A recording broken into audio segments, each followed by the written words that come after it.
Here we go. Here we go. All right, let's get recording here. All right, welcome everyone. Welcome to Hashurch Season 11, Episode 25. We're almost halfway through the year of consistent hash churches, which I gotta say, that's pretty awesome. We've been rocking it out. Shout out to all the good folks in the chat room. John Maddox, our number one poster. Shout out to you, good brother. OG Brick 420, Weed Nerd, DWC, DJS, Big John, Camden, Fragman. Couldn't forget Bingo Lombardi. I see Carol LEDs has just popped into the chat. Benja710. I could keep going, but you guys get the idea. Welcome, welcome, and welcome to another great episode of Hashurch. Today, we're going to start by shouting out our sponsors, as we often do, because they're awesome. So I wanted to start out by shouting out the Press Club, trusted by top hash makers from around the world since 2016. The Press Club is your one-stop shop for award-winning solventless gear, from press bags to wash bags to presses to vessels. You'll find everything you need from wash to press. We're big fans of the Press Club and what they're doing in the community, so we're excited to have them on board as an official sponsor for Hashurch. This is a made in the US, small family-owned business, zero blowout guarantee, patented pink stitch, free expedited shipping on $75 or more, as well as international shipping available. You can visit them at www.thepressclub.co and use the code HashChurch to take 10% off your order. Thanks, Jeffrey, and the whole team over at Press Club. We appreciate you guys. All right. I'd also love to give a huge shout out to Puffco for powering Hashurch.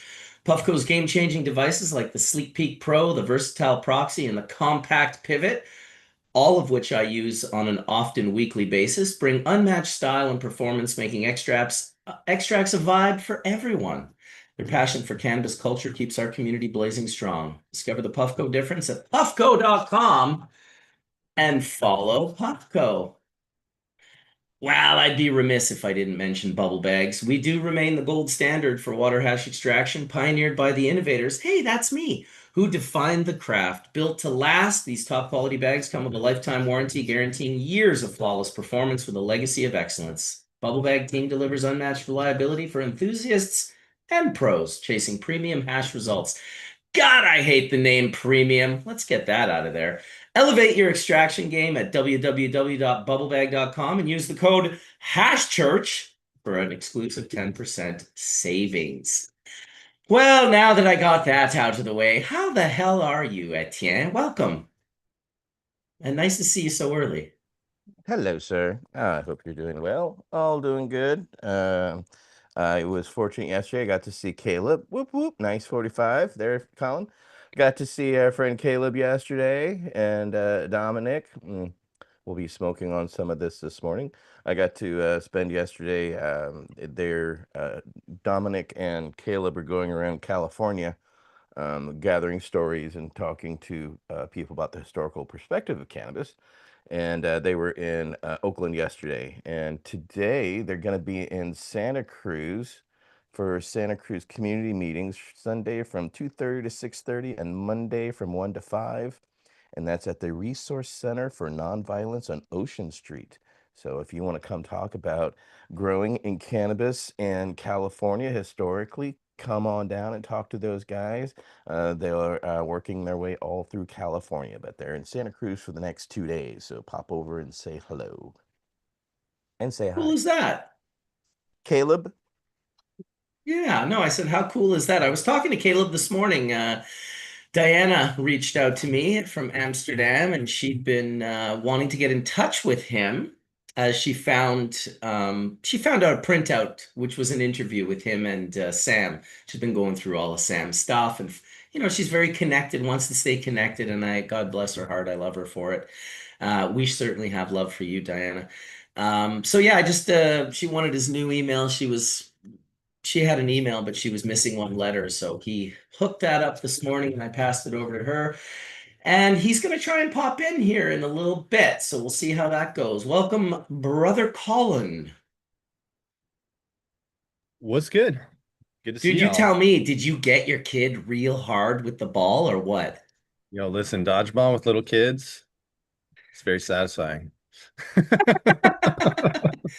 Yeah, no No, doubt. dude, it's so funny. Like, it's kids love it. It's like, it's amazing. But I'm doing really well. Super stoked to be here. Um, Stoked for the conversation today and see where it goes. But I've got some sour diesel Wilson in my jar in the fridge. I'll go grab in a little bit, which I've been kind of Beautiful. digging into. Big shout out to Masonic. It's a very good cross. Absolutely bonkers good. So those out there Hell making yeah. produces 5% and above. It's very good. I think we're going to give one of these away today at one point in time from the press club. Have you guys seen their custom bubble hash spoon? It's pretty No, it's fucking cool. nice, dude. Look at the That's a size of big this thing. that's a big spoon Wow. tang. Yeah, Yeah. that's dope. Yeah, Shout out really to cool. And they've Press got it Club. all like press clubbed out too, right? It's all like buttery and nice and just feels good in the hand. And my apologies for being involved in this industry for as long as I have and never releasing a spoon. But that's why you pass the torch. That's why new people show up and they arrive and they say, "Hey, I was inspired by you, but I'm also going to pioneer my own stuff." So we're definitely going to be giving one of these away later today. Geez, I don't even know. Maybe I'll use this spoon to kind of try and do this. I have these hashes to test today. There's about eight of them, Nice. all bubble hashes, and I'm going to be testing them out of the Valenveras today. Kind of once we get a conversation going, and I'm not like having to like be the main person, maybe Dr. Mark or someone like Caleb could just come in. I could just mention his name and he could just show up and be in the hash church. How cool would that be? Well, life never works like that, does it? Wait, it does work like that. And there he is. Welcome, Caleb, to Hash Church. Etienne was just giving me a Hey, nice little yeah, that shout out. You know that guy? yeah. What's That's up, awesome. awesome sauce? What up, What's Caleb? up, all? What's up, Colin? What's up, Etienne? It's great to see you yesterday, Etienne. Wonderful. Yeah, welcome, Caleb. He's got your flour that he's ready to go down on, and I've got some hashes I'm gonna test here in the next little bit on the Valenvera's testing unit. I was kind of waiting for one of those to fall off. Pressed some beautiful hash yesterday. Like, man, I haven't, you know, you see things out in the world, but I pressed some really, really nice bubble hash. I was playing with all sorts of hash. Let me see if I can like open some of these like this bar up that I did. It was Gigi Gorilla Oh, Glue. it's brick time. Yeah, Yes. just little 100-gram bricks, going through the process. But look just how clean that looks, dude. Like, oh my God. It felt, I will not lie, like pure power in my hand. Like it was incredible. Here you can see before I put it into the press, just I was hand molding it to fit it into my template so that I could get it into this is what it looked like before. So it was these are my little buddies that I was playing with over at his house. The hash was like sort of self-pressed. It was yeah, just really, really nice material. I thought I got some more pictures of it. I know I did, in fact, but I think my photo app still hasn't loaded them all. Otherwise, I would share more of them. They were basically put away as powder and just sealed and then put in a freezer, but they self-pressed. Some of it was absolute goop, like complete and total. I love getting my hands into hash. I love the different textures of hash.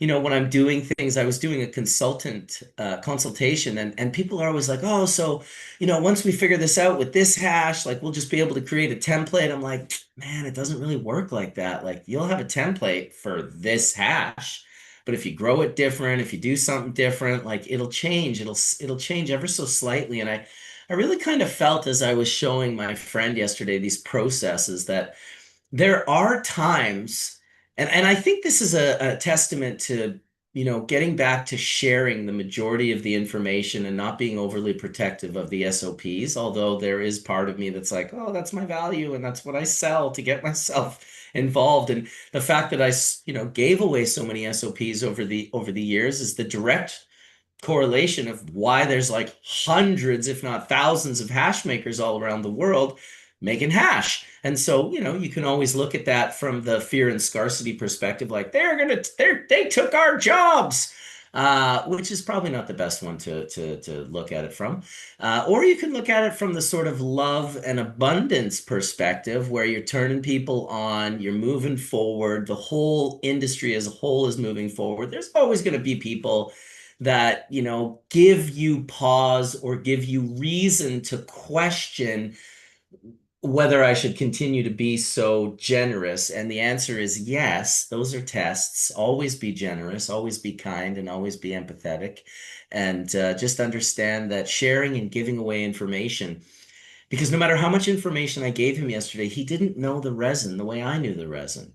There was always this security of like, well, what are we going to do with that? It's like, well, this one in particular, I can see right away, we can't do what we were doing because that's going to not work. And for instance, that GG, that glue that I just showed, the Gorilla Glue, it was as hard as a rock. At room temperature, I could throw that through a pane glass window. I could play with it for a little bit and it would get soft, but I really had to like play with it.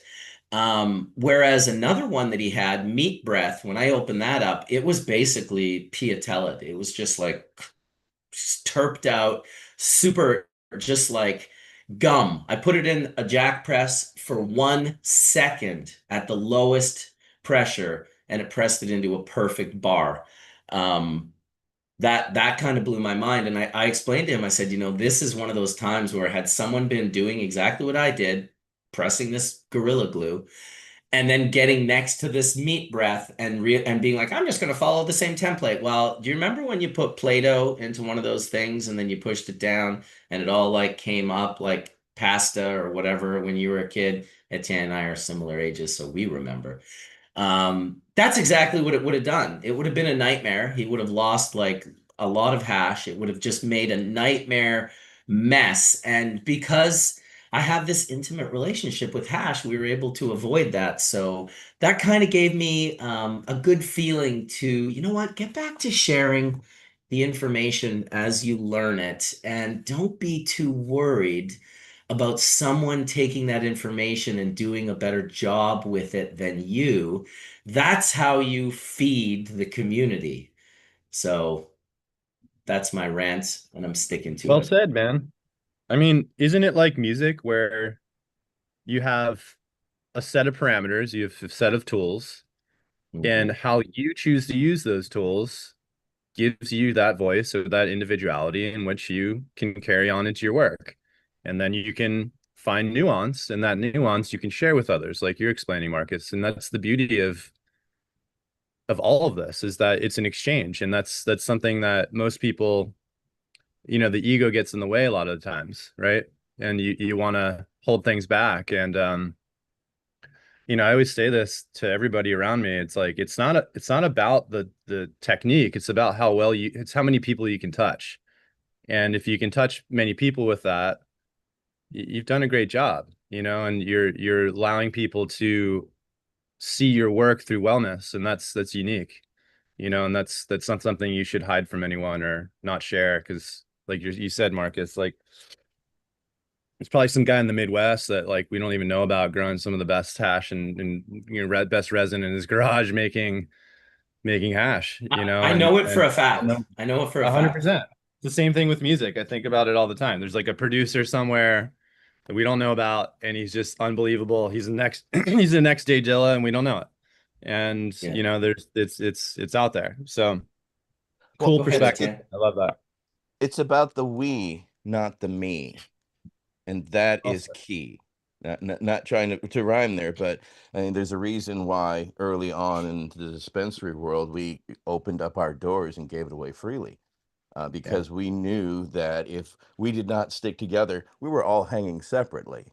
So, you know, thinking of the we, that if we didn't bring in people to teach them how to run a dispensary, how it should be laid out, how to do these things freely, I'm not sure we are where we are today. You know what I'm saying? Because there was, Dennis started it, right? He was the OG, and then they got shut down. We were the second generation, and people are like, no, we're not going to settle for status quo. We're going to work for the we as opposed to just the me. And that's where things change, where we step outside of self and we can reflect and make change happen in a way that you conceptualize, but then you ideate. And that is the real trick in life, is taking what's in here and making it out here. And it's easy to keep it in here just for you, but then when you really want to make social movements, this is how it's happened. Because we wouldn't have bubble hash, right? If Mila hadn't, done it, and then you took that other step and making the different degrees. So we all have our contributions, but if she hadn't started it from there, where would we be here now, right? And each generation is successfully taken higher and further. And I think that's why we donate our time here, is because we love what we love, but we want to see you here in the future doing it respectfully with love. Something like that. Yeah, I mean, I hope someone comes back to me and is like, yo, remember that thing you showed me how to do in, X amount of years ago? I mean, I had that moment at a show in MSG. Some kid was like, called me out of nowhere. He's like, Colin, and he showed me this jar and he's like, 5 years ago, we talked about me just doing my first thing. You told me what to get, what to do. Here it is. And then 2 days later, the kid, I think, placed second or third in Masters of Rosin. It was like, that to me is makes it all worth it. Like, you know what I mean? It's Must have like, been Skittles. I don't know what it was, but it wasn't a Skittles. I think it was a papaya. But still, Really? That's unique because Skittles usually takes first, second, and third at the Masters of Rosin. I might have judged that year, and I'm a big fan of the papaya myself. it's really good. Yeah, it's yeah. I mean, it's yeah. I mean, if you haven't had Skittles, it's like having White Thorn Rose. You're just like, oh my gosh, I didn't realize it could exist. You're just it's it's cool. It's like, to me, I guess our era was sour, right? Like when someone hit that, they're like, whoa, I didn't realize that could happen. So I think it's very similar and just far removed, a couple decades. But I think every few years there's something like that comes along. But again, I don't know how you guys feel, but it's not that these things are new. It's just that they're um perhaps shared more often and widely available for everyone to understand. These flavors, like papaya was like KC brains or something. So that's Casey he's Brains, had yeah. that. Yeah, like he's had that Although I cut or will that say title Poochie's cut is the one. 100%. But it's been locked in those seeds for decades. You know what I mean? It just took someone to search through it to find it, to pull it out and isolate it as humans do, and then share it. So my point is that it's just someone did the work. It's always been there. Just kind of looked under the rug and was like, oh shit, let's share it. So I think that's another part of it is, there's a big world of you know flavor that we seem to hold back a lot of the times. Back to your point, Marcus, for a long time a lot of these cuts weren't circulated until someone made an F1 or an outcross, and then they forced their way into the name.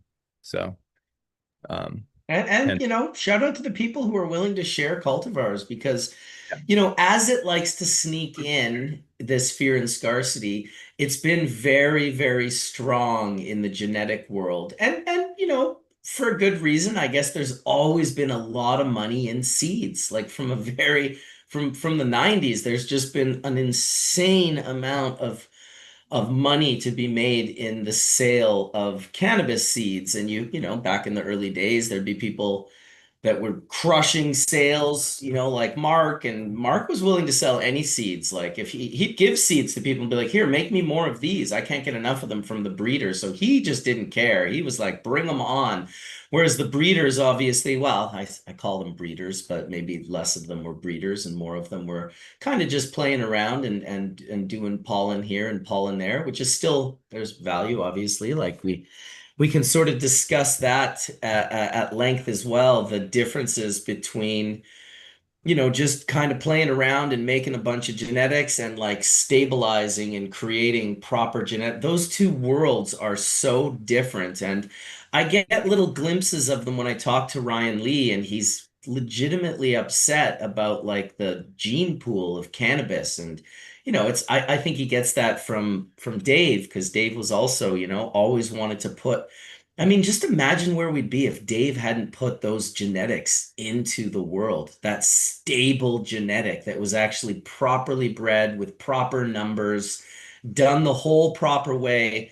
Um, I'm not sure a lot of the companies that exist today would be able to exist. I don't know if cannabis would just cross amazingly without Dave's genetics infused into the gene pool. He kind of created these like incredibly stable genetics and then put them out into the world. When I first went to Amsterdam, other than a haze, I don't think there was a cultivar on a menu that didn't have skunk in it. It was just everything was skunk. Skunk sky. And this was in 95. So, mid 90s, a lot of skunk, not roadkill skunk. This was the sweet, fruity skunk. And you could just buy it everywhere. And it was an interesting situation because everyone from North America was looking for roadkill skunk when they'd see that on the menu. But then you'd get this real fruity, kind of like, uplifting, tasty skunk. So it was, yeah, obviously we pay homage all the time to Dave. At the same time, I don't have a deep enough understanding. I see people crossing really nice things. I see Masonic doing all sorts of wonderful work, getting it out into the world. So who's to say what's right and what's wrong? I appreciate the variety and the novelty. Yeah. Welcome, Dr. Mark and Craig from Alpenglow, who just popped on in. Hey, everybody. Oh, and he's in the garden. How you doing, Dr. Mark? You look like you just like you're ready to like go party with fish, man. I love it. I I love just it. got back. I just got back from Puerto Rico. I was down there for Dude, 10. you've got that vibe. You've got a kind of like I was just on an island vibe. I That's was. what's up. Yeah, I was infused. Very nice. How was Puerto Rico? It was great. This was CanMed 2025. The McKernans and Medicinal Genomics holds this kind of medical conference every year, and it's just so great to see, all of the medical applications of cannabis being practiced by real doctors, medical doctors and doctors Okay. that, you'd go to see. And so Bonnie Goldstein had a last minute emergency, so she didn't attend, but Dustin Sulak was there, and I'm sure he's well known to our audience as the healer. From up here in Maine, just right up the road here in New England. Dustin is just an amazing guy. He has case histories with patients that have used cannabis that have gotten off of traditional pharmaceuticals, and just a wealth of knowledge. He has a product line called the Healer, so that he was giving out some free gummies. He showed some really interesting data, Marcus, on CBG and what CBG is now doing, and again speaks to those states who've banned, all hemp-derived cannabinoids. CBG is really kind of like the wonder molecule. They're finding it's so useful in so many different things. And another a researcher from the University of Florida, Tallahassee, or I'm sorry, Florida A&M, was showing applications of CBC. So there's another minor cannabinoid that, again, these things are available in the cannabis plant. I think most of the CBC that's out there today is synthetic, but he showed some really, tremendous data against a couple different cancers, including pancreatic cancer. So, this plant just keeps giving, Marcus. There's just new discoveries made every day. And, I don't know if everyone saw this, but it was in the popular press a week or so ago, and it talked about cannabis users having a higher risk of heart disease, and this is being, talked about quite a bit. So it's good to have conversations with the doctors about that because when you look at their data that they're presenting, yeah, it's just merely a correlation and not causation. It does not prove that consuming cannabis gives you a higher risk of heart disease. It just says that the population that uses cannabis also just falls into this bucket of higher risk for heart disease. And we don't really understand why. So I think it's really important, again, for doctors to dispel this myth that somehow, the popular press twists this into, oh, if you consume cannabis, you're going to, die of a But heart attack. was the test done in the country that has the highest rate of heart disease on the planet? Because that would probably affect things, no? Well, yeah, Marcus, there's so many different things that affect your health and particular, risk towards heart disease. A lot of it is lifestyle. Um, Sure. I talked a little bit to some doctors about, again, there's this trend to put everything into a gummy when fact is that gummies is loaded with sugar. It's kind of It like can be. I, I think for more medicinal applications, I think doctors prefer things like tinctures um, for oral delivery. If you go back to Chinese medicine, hey, Caleb, right? There's no gummies in Chinese medicine, right? It is all, based on extracts and tinctures and mixtures thereof. Um, uh, Stacy Gruber, who's at Harvard, was talking about some of the work that she was doing, and it's just amazing, like even at a place. So she's associated with McLean Hospital, which is part of the Harvard Medical School, and even in a place like Harvard, you got to think that like Harvard Medical, how many doctors does it put out? And still, even like with Stacy there, very few medical schools teach about the endocannabinoid system. It's like That's less than right. 8% Yeah. educate their medical professionals on the existence of the endocannabinoid system and how important it is in regulating human health. And that just has to change. When I would look out in the audience at CanMed and I'd see all these empty seats, I'm like, man, there should be doctors in all of those seats. But those Totally. doctors are being paid by pharmaceutical companies to basically prescribe their FDA approved pharmaceuticals. And, most cases, I don't think doctors even think cannabis is even a serious medicine. So I think, conferences like CanMed hopefully get that message across to the medical professionals. And I did meet a couple new doctors who are just getting in, Mhm. and need to go to these conferences and need to understand all the applications. So it's good to see kind of like some new doctors coming in, but Mhm. ultimately, again, like most doctors, at least, in our modern medicine, would prescribe pharmaceuticals over, cannabis. Awesome. Mark, Etienne had his hand up. Yeah, I had a question for you, Dr. Mark. So you were talking Yes. about the causality specifically, right? That they were putting between the heart because people were asking me specifically. Can you correct me? It basically all they did was they looked at deceased people and they looked if they had THC in their system, and then they were like, "Oh, they had this, so specifically it went there."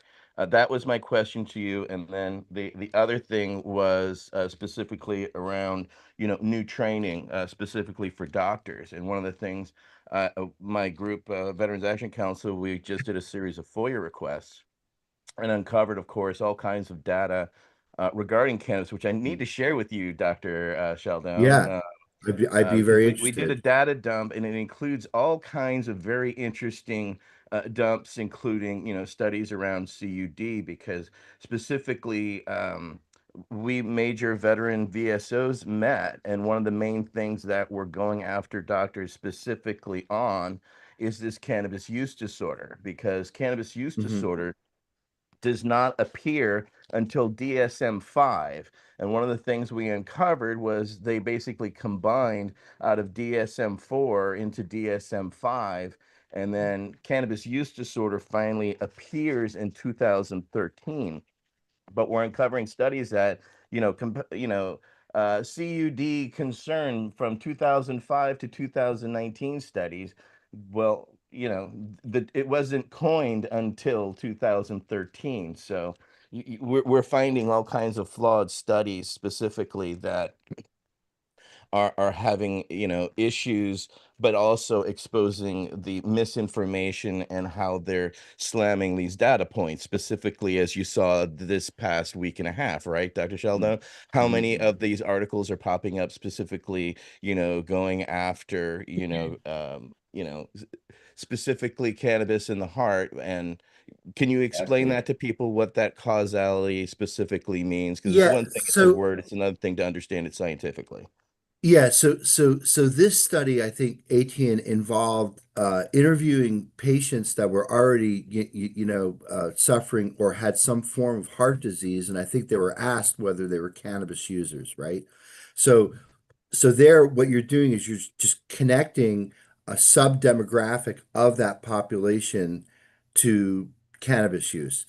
So that doesn't mean that I guess what you're referring to is when you say causality is to make sure that, you know, what the study actually shows is that, say, consumers of cannabis specifically are doing things to their bodies when they consume cannabis that is resulting in a higher risk towards heart disease.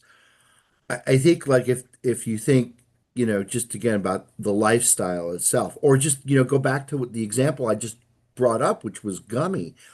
The last thing, and Marcus, we've talked about this, right? I mean, how toxic is sugar in our diet and The processed most. foods in our The diet? most. Oh, okay, now so we're going to put cannabinoids into processed foods. I mean, I'm as guilty as the next guy. I love a good gummy.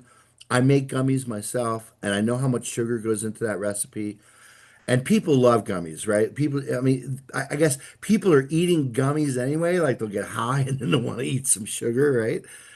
You're not Yeah, necessarily feeding that Jones. You're just, whatever. I mean, I look at it this way that, any form of cannabis is good. I don't know, like, if you're talking about, like, again, whether or not they've actually, biochemically have identified that, say consuming THC leads to this downstream effect, which causes hardening of the arteries, which makes you more highly prone to heart disease. They didn't do that, right? So there's no, this causes this, which then causes this, which gives you a higher propensity of that, right? So it's sure. more of like a kind of like looking at the data and looking at patient demographic around cannabis use.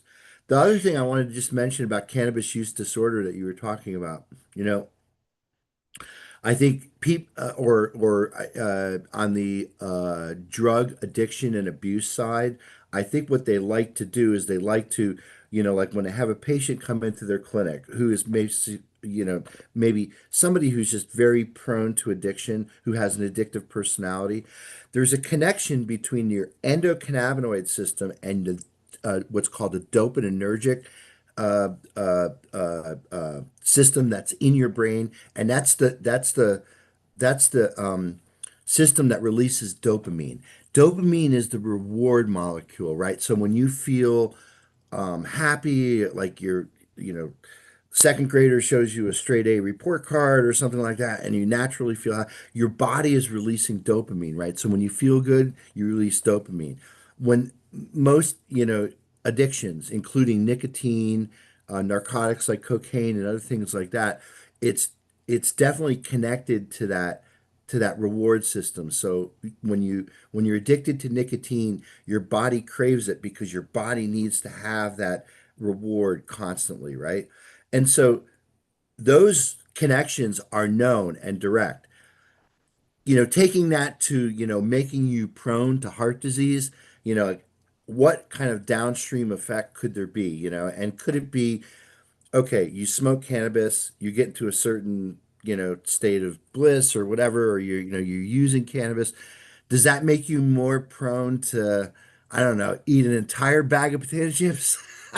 as opposed to just like a smaller portion? Or are you going to order two Big Macs now because you're super fucking high? It's like, so there might be things that underpin the lifestyle that could be related, but not the direct cause biochemically of what's happening in your body. 18, is that kind of like what you were thinking, like what you were going after, like in that I question? just wanted you to explain it for the hash people folks so that they could, sometimes we have to, when it comes to science, we have to not necessarily dumb it down, but explain it in a way that people can get it, because the articles say one thing, but then to actually deduce it and talk to a doctor who understands how it's actually displayed is something that the media doesn't teach, or the critical thinking has been lost along the way. So thank you for explaining that in a way that, I hope that the Hash Church audience gets it.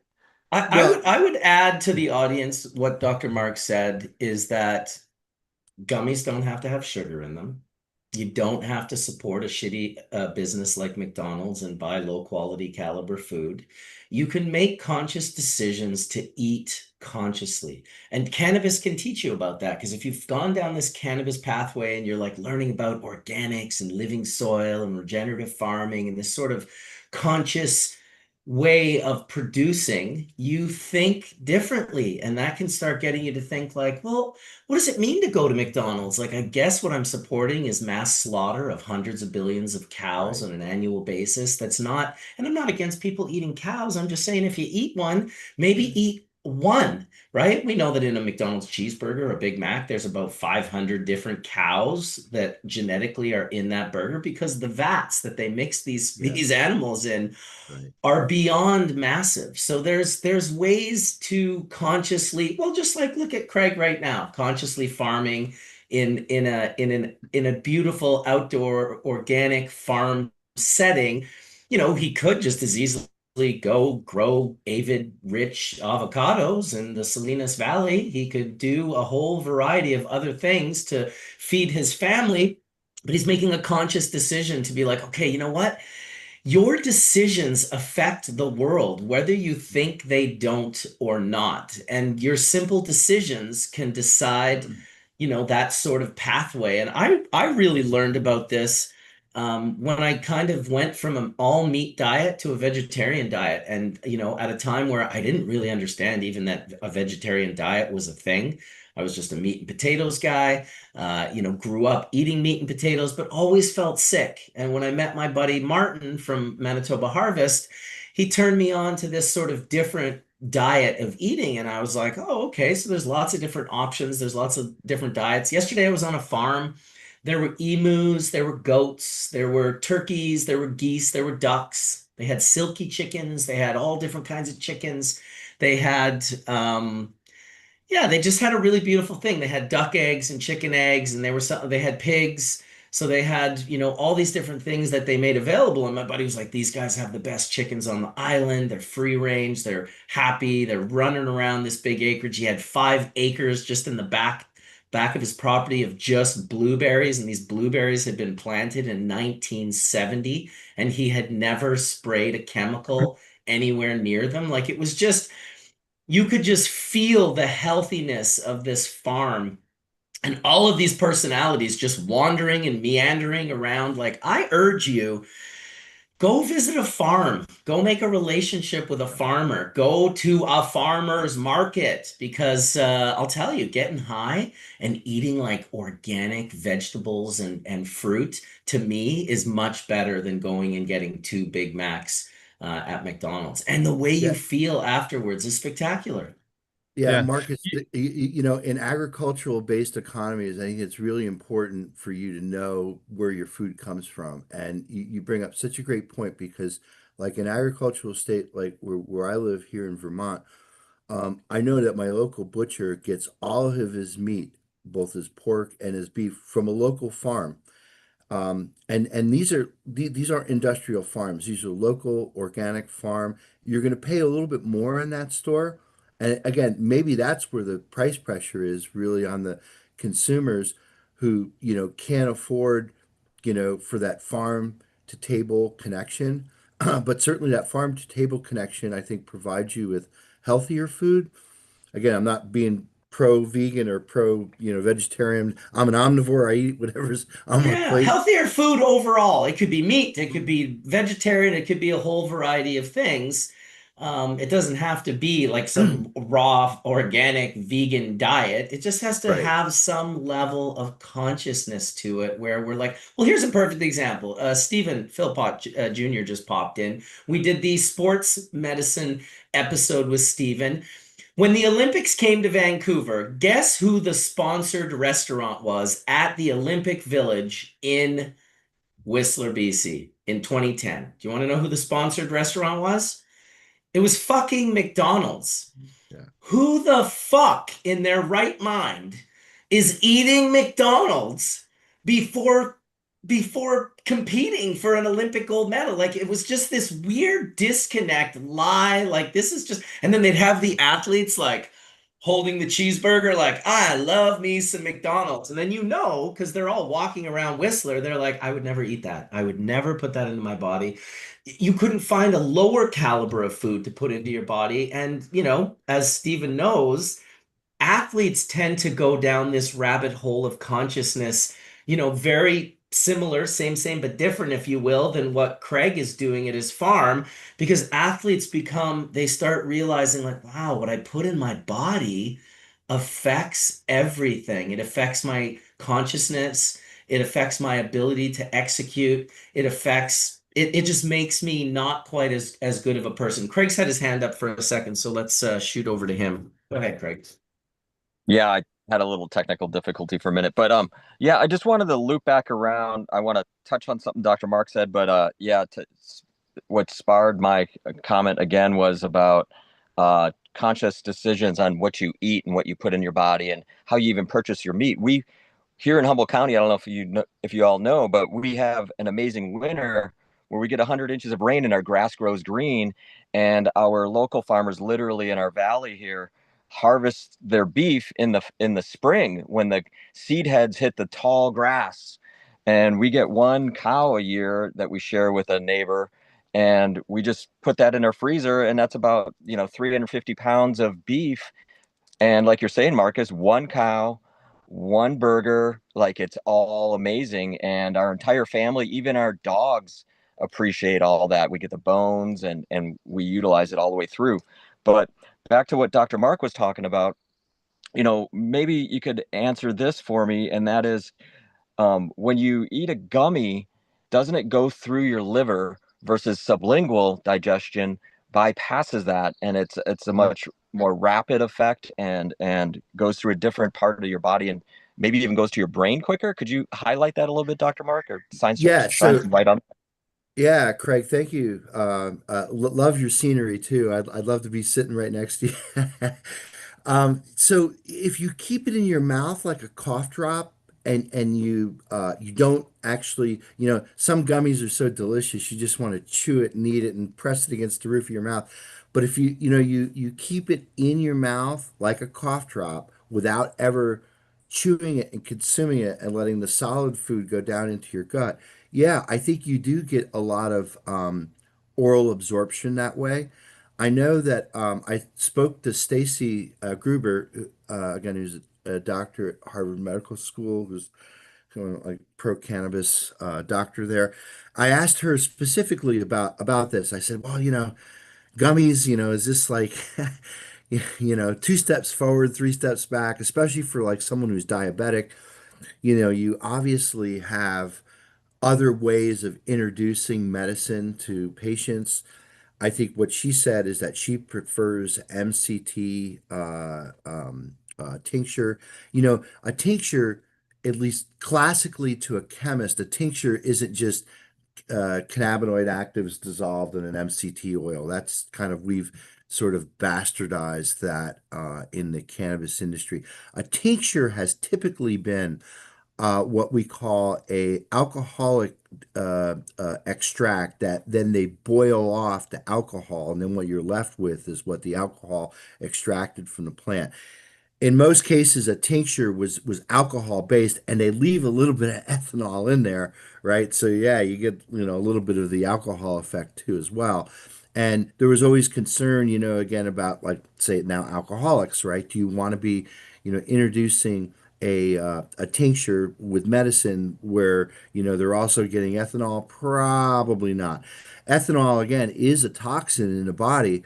And but, maybe most importantly, when you use ethanol to extract, you get a lot of stuff beyond what's in the trichome because of ethanol's polarity. Ethanol will start, extracting pigment and sugar and start getting all kinds of stuff from the plant that you may not want, certainly in a vaporizable extract. But if you're trying to get the whole plant goodness, including the pigments, including the fats and the ketones and the waxes, then yeah, an ethanol extract works pretty good. I've known people who've been doing ethanol extract. In fact, I think Dustin Sulak, the healer, uses a cold ethanol extraction. I talked to Dustin quite a bit because Dustin's got a pretty big influence up here in the Northeast, known as the healer. And I think other doctors rely on him and some of his case histories to set dosing limits, especially on medicine intended for children. But yeah, I mean, just to go back to your question, Craig, it's really important if you're taking it medicinally, because if you eat like a gummy, like you really just like you would eat a normal gummy, you may not feel the effects. And you'll want to take another gummy and you'll want to take another one. And then pretty soon, what happens is that that does get digested in the stomach. In the stomach, it then goes into the liver before it gets into the bloodstream. Liver is a highly oxidizing environment where about 50% of the THC will oxidize to 11-hydroxy THC. 11-hydroxy is actually a better binder at CB1 receptor than THC itself. So that's why you get that, delayed Hmm. onset of activity when you consume an edible and it's not going through the sublingual oral mucosa, which is also very rich with capillaries, and it's in the neighborhood of your brain, right? So you'll actually feel the psychoactive effect. And I met, and this guy is wonderful. Oh, Marcus, we got to get this guy on Hashurch. Harold Hahn from Vertosa. He's called the Happy Chemist. He's kind of like the nano-emulsion chemist that has led to Vertosa being one of the lead suppliers of nano-emulsions for this growing sector of beverages. Marcus, he's a trip, man. He's a funny guy. He's the happy chemist, just like he advertises himself on LinkedIn, full of a lot of great knowledge, and he gave a really great talk on cannabis-based beverages. But where I was going with this, Craig, is that when you nano emulsify, so if you just so we all know that cannabinoids aren't water soluble, right? So you can't just put it into a drink. So you have to emulsify those. And when you emulsify those, and now you put that nano emulsion into a gummy, this is the so-called fast onset effect that you're seeing, and some gummies will advertise for it. I know Mike Hennessy was from Wano was also there, and we talked a little bit about this fast acting effect. So what they're seeing with this fast acting effect is that when you use a nano emulsion, which just to kind of describe that. So we've talked about this bunch on Hashurch. So nano emulsions like milk, right? Emulsified fat and a continuous layer of water. Well, when you add that into your gummy cook is above the boiling point of water. So you end up removing all that water. And if you think about the nano emulsion itself, it's defined by the size of the oil droplet with all the emulsifier around it. So that's the nano droplet. And then everything else around that emulsifier is water, right? So you have this continuous phase of water and this emulsified droplet in there. Well, when you boil off the water in the gummy cook, what replaces the water? Because I was thinking to myself, just the physics of it, if you remove the water from the nano emulsion, you're just going to have coagulated oil particles, right? They're just going to sort of coagulate. But actually, I think what happens here, and this is why I think this fast acting effect works, is when you boil off the water, the continuous phase inside the gummy isn't water like it is in a beverage, it's sugar, right? So what happens, and if you think about it, Sugar has a bunch of hydroxyl groups, so it's very hydrophilic, just like water, right? So I think what happens is the nanoparticle loses its water shell, but then gets replaced by sugar. And now you have basically a nano, you know, particle, if you will, made of when I say nanoparticle, it's not like minerals or shit you have to worry about. I mean, they're not nanoparticles like little nanobots or something. It's just an oil droplet that's nano-sized, right? That's all it is. We'll use MCT or sunflower oil, and now that's completely been replaced in this continuous phase of water, which is what it is in the emulsion, with sugar. And I think there's something really to that because even myself, I'm a THC user, but when I take like a 10 or 5 milligram gummy that's fast acting, I can feel it. So there really is something to that fast acting thing. And I think what that also plays to is how rich the oral mucosa is with capillaries that are basically feeding the rest of your blood supply in the neighborhood of your brain. So if those particles are released into those arteries, now it gets in your, you can feel it, right? Makes sense, right? I don't know if that was probably way more than you wanted to know, right? No, No, it was no, perfect. Collins, oh, sorry, go, Craig, you go ahead. And then yeah, no, Collins I got was his gonna head say up. Hand up. that was fantastic. And one little tidbit I'd leave on the way out here is, I remember when Frenchie was visiting, and we had this similar conversation about gummies and hash, and he literally his one of his protocols was to roll up a Tic Tac size of hash and just pop it in his mouth. And he was like, I don't need the other parts. Like, I got it right here. So I've done that before, like in our trimming room. I'll go up to our trim bag and I'll just come up the side of it and roll up this beautiful blonde Tic Tac and pop it in and do my own little effect process there. But yeah, thanks for all that, Dr. Mark. I really appreciate it. It's like we always talk about gummies, and like you're saying, like a lot of people chew them up and eat them, where it's the better effect is to suck them down and let them Like a digest and lozenge. dissolve in the mouth. Yeah, like a Yeah, like a lozenge, like a lozenge. piece That's of, a great yeah, analogy. yeah, Hmm. like a piece of sour candy or something. Yeah, and Well, knowing the difference now, you could probably even go, hey, I'm going to be on a 12-hour flight. I'm going to eat one and lozenge one and have like the timed release. Yeah, get both effects. Why not, man? If you want to go large, go large or go home. Yes. Colin, you had your hand up. Yeah, I was I was trying to riff with Mark on the gummy stuff earlier, but I was tasked with the quest of creating gummies for Pax Labs. I spent 2 years studying it. I went across the country, bought as much as I could, started analyzing it, worked with the chemistry team at Pax, brought in some food scientists. We ended up making a gummy only using fruit juice and purees. And the reason is because of exactly what you just said. It's you come in for wellness and you leave with candy. And I think it's those of you that are out there making gummies, go make purees. Do not at all ever use white sugar. There's no reason to use it. It's just factually not necessary. I mean, you can if you think it's easy for you, but you don't need to at all. And in terms of flavor science, I would argue you can make a better profile not using it. And there's monk You fruit, can. there's coconut sugars, there's a million ways to get there. And Organic I'm brown rice literally, syrup.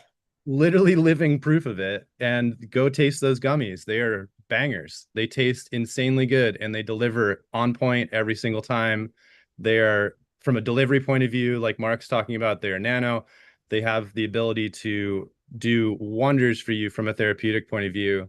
So there are gummies out there that have, people have put the time in, and I've done it, and it's commercially available. And there's companies like PAX that have believed in that. It's very rare, but they believe in wellness. They believe in good ingredient inputs. And that's, When they're not selling jewels. yeah, well, they're not, they think they're done with that. They're fundamentally a very different company now, but I think they learned a lot. I think they've had a lot of self-reflection. They've gotten beat up, I mean, But I just encourage those out there to look around you and embrace the ingredients that are readily available.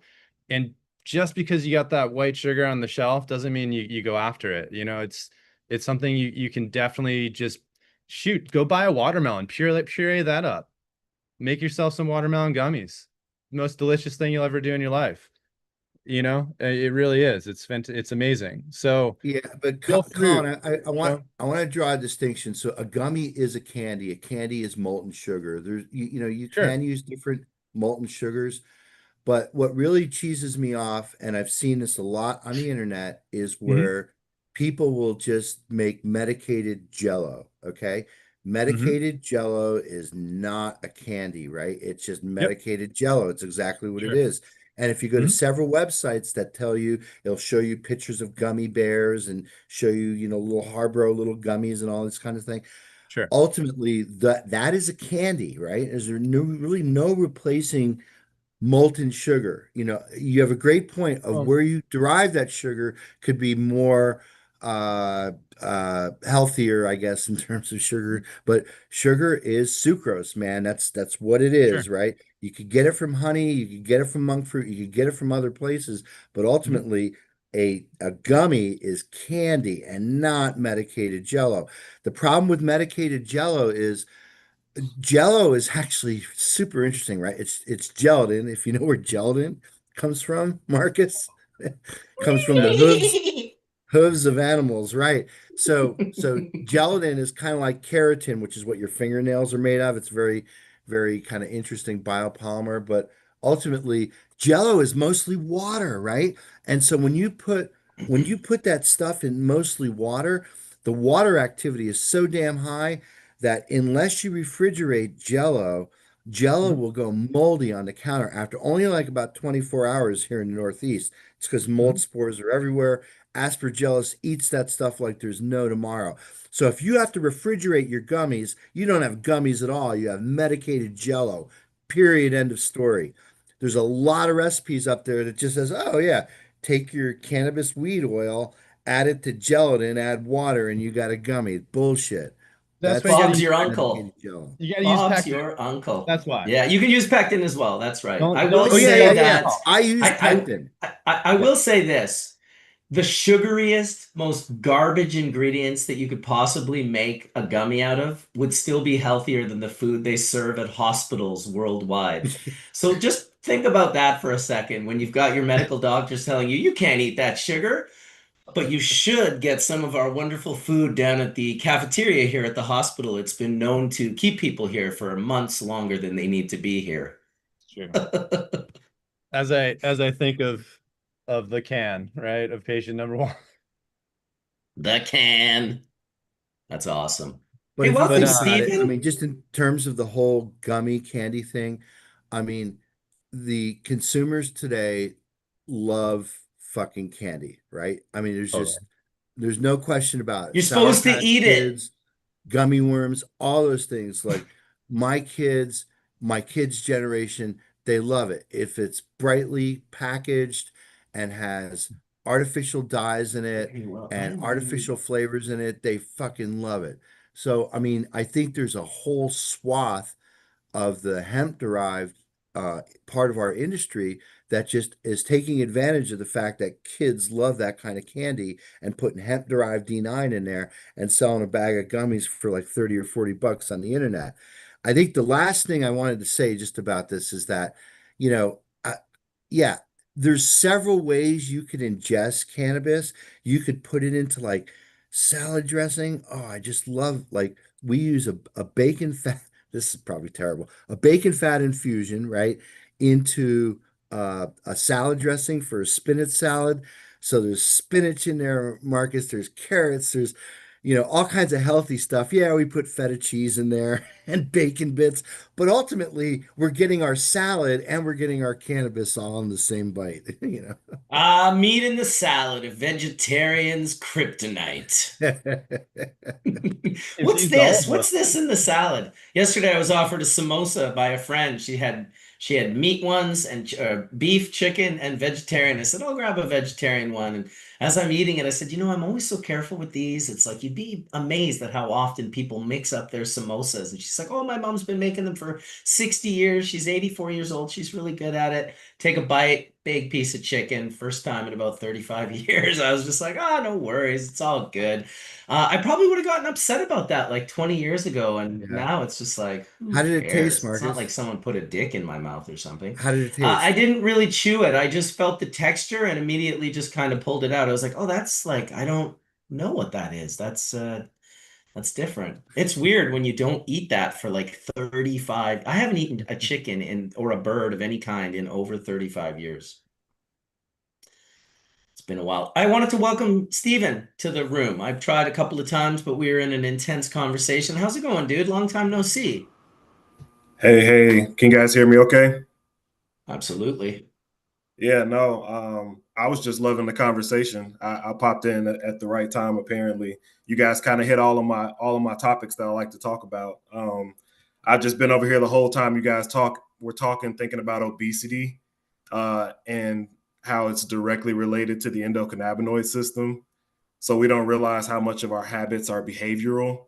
But it's the same way you can sit there and just habitually eat gummies. A lot of us, like, we eat for stress response. We kind of eat even if we're just sitting still, and that's very common here in the US. But all that appetite regulation, like, it's based around your endocannabinoid system kind of not signaling hunger signals properly. So it's super interesting that you all were talking about that. But yeah, great to see everybody.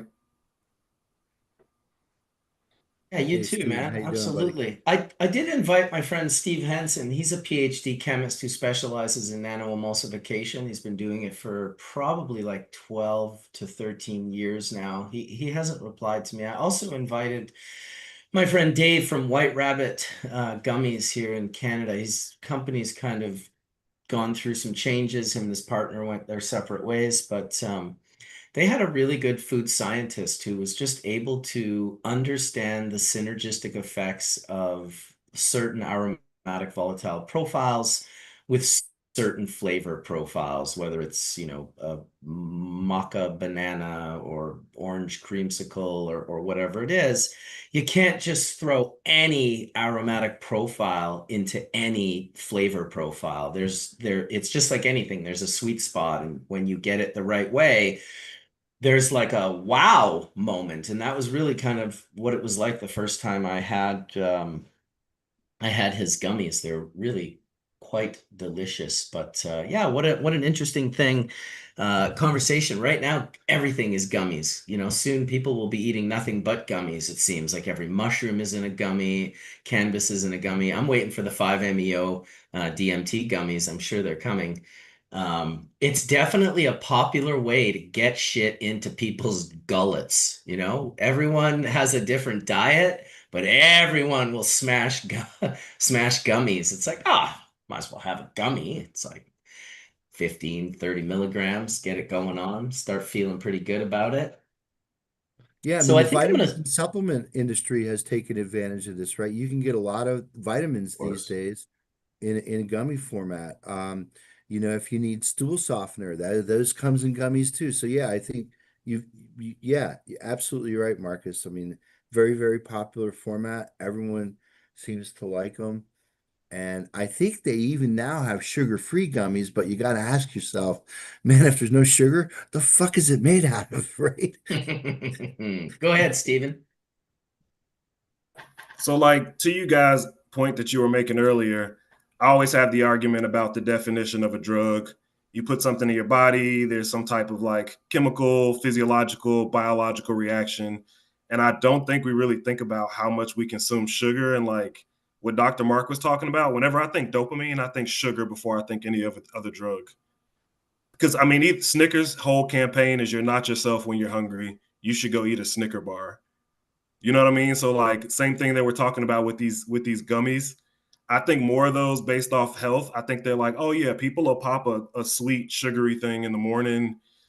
If you say it's got lion's mane in it, people will just be like, yeah, I don't care where it came from, what the quality is, how it was extracted. It says lion's mane. It tastes like watermelon. I'll eat 3 every morning. You got to read the fine print where it says extra ingredient, the diabetes. Yeah, or Like even get like the natural flavors, like all these synthetic flavors and dyes. They're like the gummies, it's so good for you, and then you turn it around and you're like, oh man, it's a lot of red 40 in here.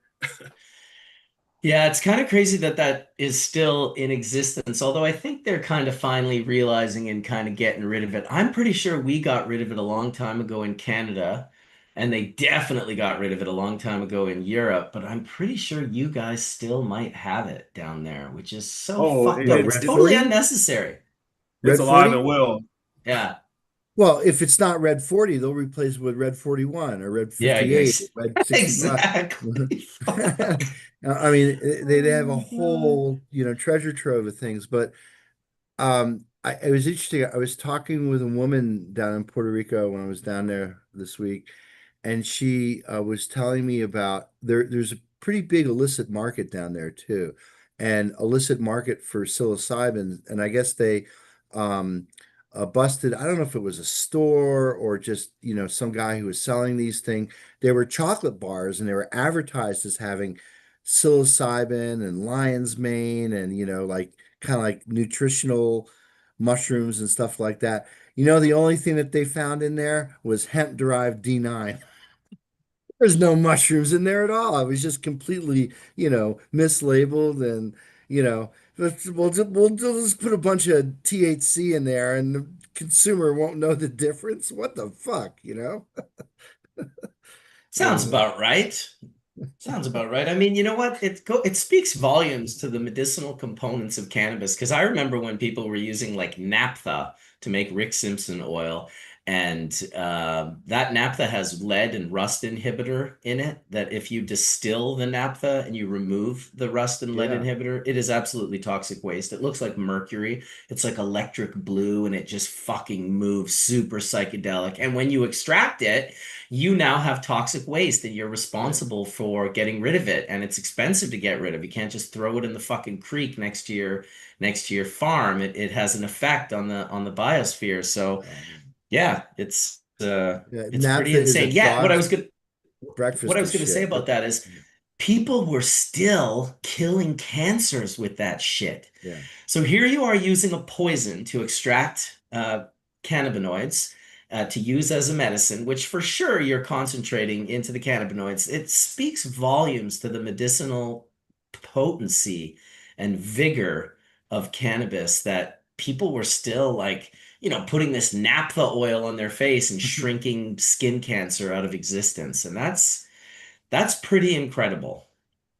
Yeah, naphtha is just a term for just garbage that the refinery farts out during its processing of petroleum. And yeah, it's a dog's breakfast of shit. Like you say, it's got corrosion inhibitors, has high boilers in there. And then, yeah, Rick's original video, he basically used that shit and then went into his garage and boiled it away in a crock pot? I mean, it's like fucking lighter fluid, man. You know, I mean, just think about the glowing red nichrome wire that was in the heating element of that crock pot. If that touches any of that vapor, you're gonna blow up your garage, man. It's like fucking, Yeah, you it's don't do not it's that. not what you want. It's like a No. whole various list of hydrocarbons, like paraffins and cycloparaffins and alkyl benzenes, and just like that's what Yeah. naphtha is. It's just this like It's a great slurry of like, solvent for cannabinoids.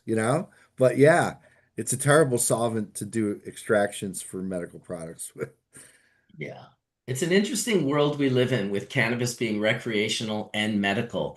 It's very unique in the sense that there's nothing else really like it where you just have like gas station D8 available in vape pens over here, and then you have like, GW Pharmaceutical pumping out Epidiolex all across the UK. Steven's got his hand up. Go ahead. I was gonna say my argument, just because anytime you go in a policy meeting, if you say recreational or medical, it kind of puts you on like one side of this argument. Mm, I've learned that the wellness conversation is kind of like cutting through the middle of that, because most people who are like regularly consuming, there's some of them that are consuming medically, but the word recreational has like this bad connotation to it now, from certain people's viewpoint. I realize most people are consuming this like for wellness, whether it's anti-anxiety or something like that. that fits in the same class as like the other supplements that you can buy at a wellness store.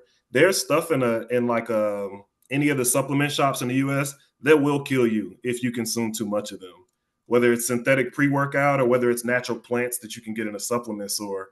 So in my mind, cannabis fits right in the middle of this. It doesn't fit like medicine because I live in a state where there's no medical access. There's also no recreational access. So to me, I'm like, this fits as a wellness supplement. It fits more there than it does in either one of the, like, alcohol is, I feel like, recreational. Medicine, I feel like you either need a medical license or go to a doctor. Most of us are actually doing wellness, in my opinion, just from my background.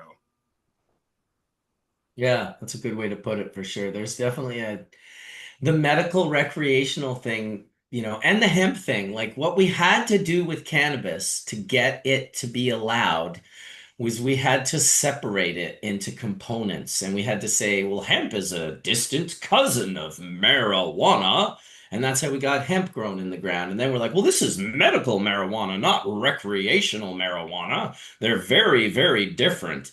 It's like, yeah, the medical products are way more fucking expensive, less accessible, and so there's definitely a bit of a disconnect in this industry because of all of these divisions. It would be nice to I like the idea of just calling it wellness. That leads back to all cannabis use is medicinal. It's wellness. You're just, bettering yourself. And generally if you're trying to do wellness, you're probably not trying to consume, 600 grams of white sugar on a daily basis. The number of what the average, like, American, North American, whatever our continent here, consumes on an annual basis of sugar is shocking. If you Google it, you won't even believe it. It's really, really shocking. It's in everything. It's in your ketchup, it's in all your condiments, it's in your bread, it's just literally in everything. So you got to be conscious and be aware of it, and go support the people like Craig who are willing to, just create. It's such a nice little business, the farm stand. Go support some people. They're flipping eggs, they're flipping whatever it is they're flipping. You can go meet them. Generally, they'll invite you in and you can tour their farm, which is very like, hey, like let me kind of, proverbial see under the skirt and see what's going on here. What are the practices? How happy do the animals look? Go ahead, Craig. Yeah, to that point, we just had a yoga retreat group, a traveling yoga retreat come from Florida. And, we did what we usually do. They come for the cannabis. We sneak in the cultivation practices and how we're healing the earth and how we're growing all these other things in the same ecosystem. And we had so many aha moments where their eyes lit up. And, we've done quite a few tours over the years. And this was a really special one because when you think of yogis and practicing, people practicing yoga, they're really about health, wellness, and mindfulness, for the most part.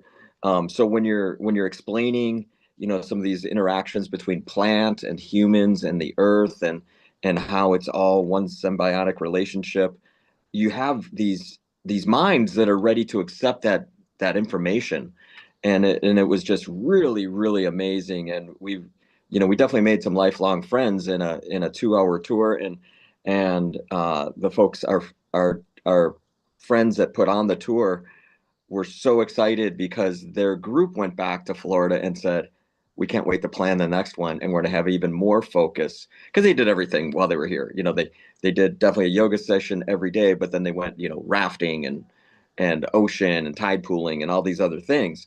But the cannabis farm is definitely going to be more of a highlight for them in the future. So, yeah, as people learn what we're doing on farms like ours, whether you're growing cannabis or if any of you guys follow the no-till growers, Farmer Jesse, YouTube, and that whole group, it's just amazing how this information is spreading around the world on so many different levels. And, it gives me hope to know that we've made a change. Like, my children were some of the first ever in their classroom, that my teachers said, or their teachers said, that my children grew roots on their plants, right? That was a new one. Like kids always grow the tree and they do the leaves and the branches, but no children never grew roots. And mine were the first to do that. So we're making a change, we're making a difference, and it feels really good. It's awesome, man. Good on you. Stephen mentioned in chat the one thing to avoid while you're going down the wellness path is the wellness leeches or parasites. Like anyone, any situation, there's always just going to be people that kind of like look at it as like a mark, almost a con, where it's just like, oh, I could con these people out. The snake oil salesman, if you will. It's always been, I think, really, it's the foundation of the pharmaceutical industry, the wellness industry that kind of went through that capitalistic pathway. Go ahead, Stephen, you have your hand up. No, I was just going to say, when I was in Illinois and we first went recreationally legal, people who don't know, 3 of the largest MSOs in the world are all headquartered in downtown Chicago. So something that was super interesting is these companies that nobody had ever heard of before just showed up in a new state. The West Coast tried to warn us. We didn't listen. These big companies showed up and they would have these big, oh, we're going to do yoga. Yeah, somebody knows exactly who I'm talking about. But they would have these big, oh, if you have a corporate job and you're stressed out, come to these yoga events. And you'd find out that these companies were pushing some crappy, sugary products and kind of like trying to take over the wellness community when there's already local organizations that have actually been doing this kind of like more underground, not as, comfortable speaking publicly about it. But now you have these beverages showing up. And to me, beverages seem to be the thing that's taken over. I don't really know for better or for worse, but I live in a state with no medical, no recreational, but there's cannabis beverages everywhere. And they consider that wellness, and it's going crazy. And that's why I'm just like, I think wellness is a nice middle ground, but you always have to be aware of like leeches who, whatever you build, the leeches will come. That's kind of my like be all of that conversation. Stephen, in that market, would you say that there's a fair mix of like low calorie options like seltzers and like fruit waters as well as the, sugary soda? So some like Coca-Cola, I think has 39 grams of sugar in a 12. I mean, for those hash makers in the audience, you know what 39 a pile of 39 grams looks like on the scale, right? So when you take a Coca-Cola and 39 gram, I mean, that's so much more than like I put 2 teaspoons of sugar in my coffee in the morning. I think this is like 20 teaspoons of sugar. I mean, it's an insane amount of sugar they put into those sodas. So my question again is like, are there a lot of low calorie options like seltzers and things that basically could be viewed as maybe more or less unhealthy than those sugared up sodas? So I'll tell you, I think Texas and North Carolina are the 2 biggest states with this issue right now. Somebody just said it. And the reason is because they're marketing it as an alcohol alternative. If you see, even the top beer companies are now like, they've been anti-seltzer, but now they realize seltzers are what people are drinking. That I would say it's 90% to 10%. You almost don't see any sugary beverages, Oh, really? juices, teas. You can't really find those, but the seltzers are interesting because breweries are huge in the South, and the local breweries all have a THC option at the very bottom, and it's usually named something weird. I have no clue what connections they're using, but I've been to concert halls, sporting events, like public sporting events, where there's a THC seltzer, and I'm like, how in the hell does a state with no recreational and no medical have THC seltzer everywhere? And it's because Right. all they're saying is that it's an alcohol alternative. That's it. Yeah, And so the way that they're averting risk, legal risk there, Stephen, is the fact that in those, so if you have a 12-ounce beverage and it's a 10 milligram drink, if you do the math on that, what you'll find is that it's 0.0028 weight percent. So it's 2 orders of magnitude below that legal definition of hemp.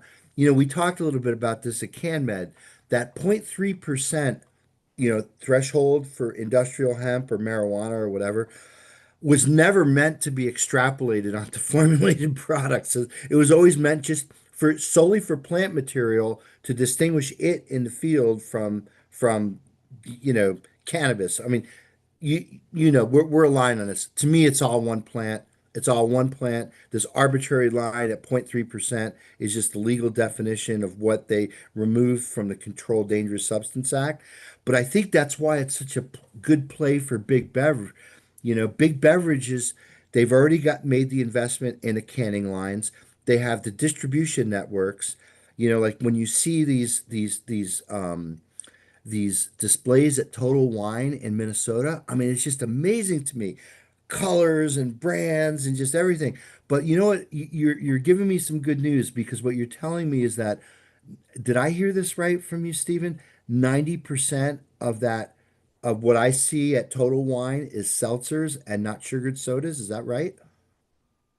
Yeah, yeah, it's Wow. almost all seltzers. I mean, to me, I thought it was more of a price thing than I didn't think they were doing it for health reasons. I just felt like carbonated water is, I mean, I got a thing in my house that can put carbon in water and we call it sparkling water. So to me, that's why I'm just like, I don't necessarily know. I'm sure these are out of state products that are coming in state. I doubt that they're being produced Right. here.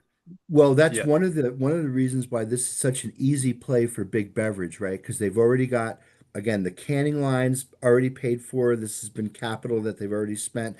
To them, Harold's nano-emulsion is just another ingredient. It's kind of like a flavor. And they're like, oh, we could open up this sector by putting 10 milligrams of THC in there. And you know that most of that THC is chemically derived from the conversion of CBD because again, CBD is cratered to below 350 a kilo. So that means they could still be below $1 a gram per their active ingredient costs.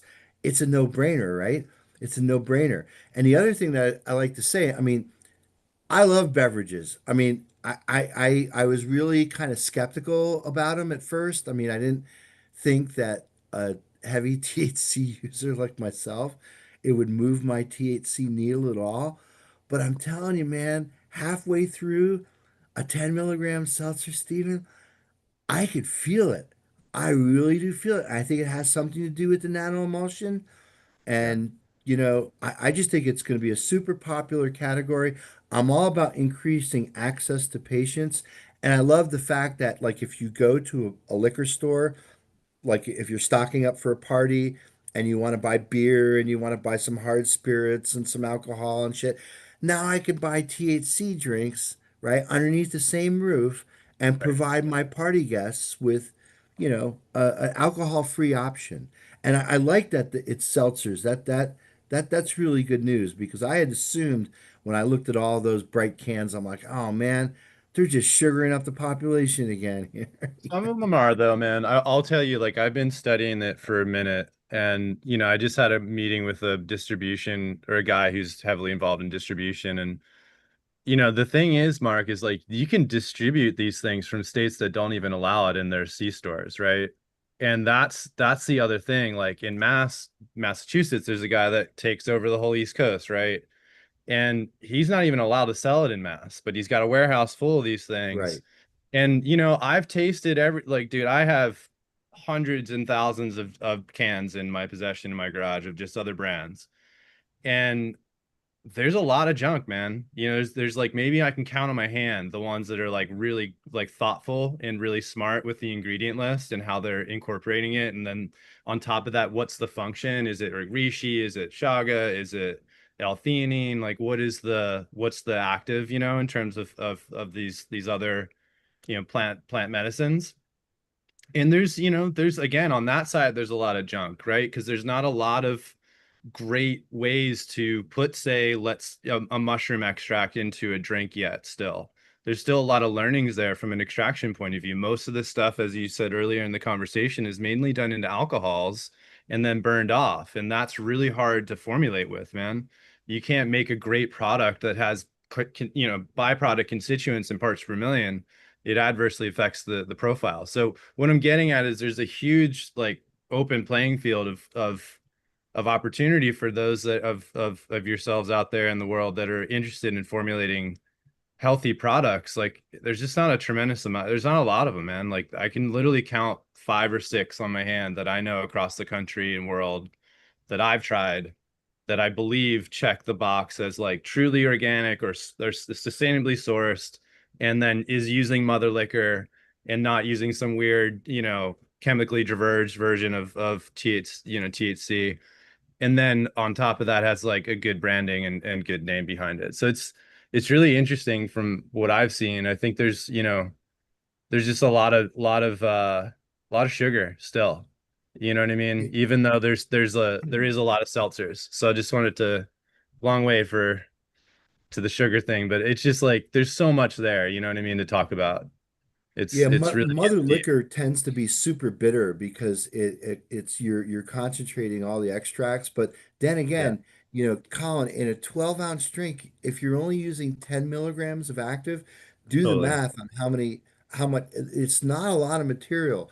The other thing is that people so like 4 or 5 years ago, well, let's just say to make a cannabis-based emulsion that was stable, that maintained its potency in the can, was still something that people needed to figure out. They needed to figure out how to do that with an emulsion that basically had little to no flavor at all. You could emulsify using things like polysorbates, which are synthetic emulsifiers and surfactants. But then the aftertaste is super bitter. So there was this company, I think they were in Connecticut. They came up out of nowhere with this stuff called Bitter Block, which again was just sugaring Ooh, over Yep. your bitter Bitter no block. notes of good. your No good. emulsifier, just really bad. But I think in the last couple years, the three big suppliers that are out there today in the market, there's Vertosa, and there's Azuka, and there's a company called Source, spelled SOARSE or something like that. So those are Mhm. basically the ingredient suppliers that are providing the things to the licensed folks who are making these things. The interesting thing about Stevens Market up in Minnesota is that again, the level of the THC in there falls way below that of the legally defined version of hemp. So I think a lot of that stuff comes from other states, can legally, I guess, or quasi legally go over state lines and end up in these liquor distribution networks. Yep. It's a really powerful thing. Again, if you think about it like this, Colin, you could have a building, a factory, right? And at the front end of that factory, you're bringing in CBD to the building, right? Then you do a chemical conversion of CBD so that that high THC input never leaves the building. And then while it's in the building, you nano emulsify it, right? You put it into your bright tank, you fill your cans. Now, what went into the building was legal CBD. What's going out of the building is a product category that, again, is below that 0.3 percentage. So everything that happens within that building takes the big bad THC molecule, right, and formulates it at a level that's way, way dilute. So, I mean, again, I think that's a low risk or lower risk opportunity for big beverage who's already put the footprint in to make the canning line that could make so many X thousand cans every hour, right? And really, how do you compete with that? If you're like a license holder and trying to introduce a beverage, you almost certainly need to partner with someone who's already made that investment into that canning line, right? So that means you have to partner with some other beverage kind of person. So Yeah, anyway, there's a company called Monarch that makes a great emulsion. I'd also recommend those out there to check out. Mark, I can get them to send you some. Um, I've been talking to them. They want to deploy some stuff into New York. Um, but yeah, there's a lot of options, and then there's some pharmaceutical companies out there that make compounds that are far outside of our industry that are I've come across that are actually even better than all these, guys that have been making emulsions for specifically our industry. So there's a lot of things we've yet to discover, I think, as I've kind of uncovered, and it feels pretty interesting. But it gives me pause with the HD9. I'm not gonna lie, the HD9 definitely gives me pause. Stephen has his hand up. Go ahead, Stephen. Oh, all I was gonna say is, the one thing that I've seen from all of this, especially having worked like for MSO and kind of seeing how they were just focused on mass production. I met the CEO of the company whose dispensary I was managing, and he was like, "Oh man, you're not going to be here long." And I was like, "Why?" And he was like, "Bro, this is retail. Like when you go to Target, you don't ask the person like, 'Hey, which lotion has less, parabens and synthetic ingredients?'" Like the person at Target's like, "I use that one. I don't know about the quality of every product that we have." And that was the CEO of a massive company telling me that that wasn't the focus of the company. However, I do think that this is where like true craft comes in.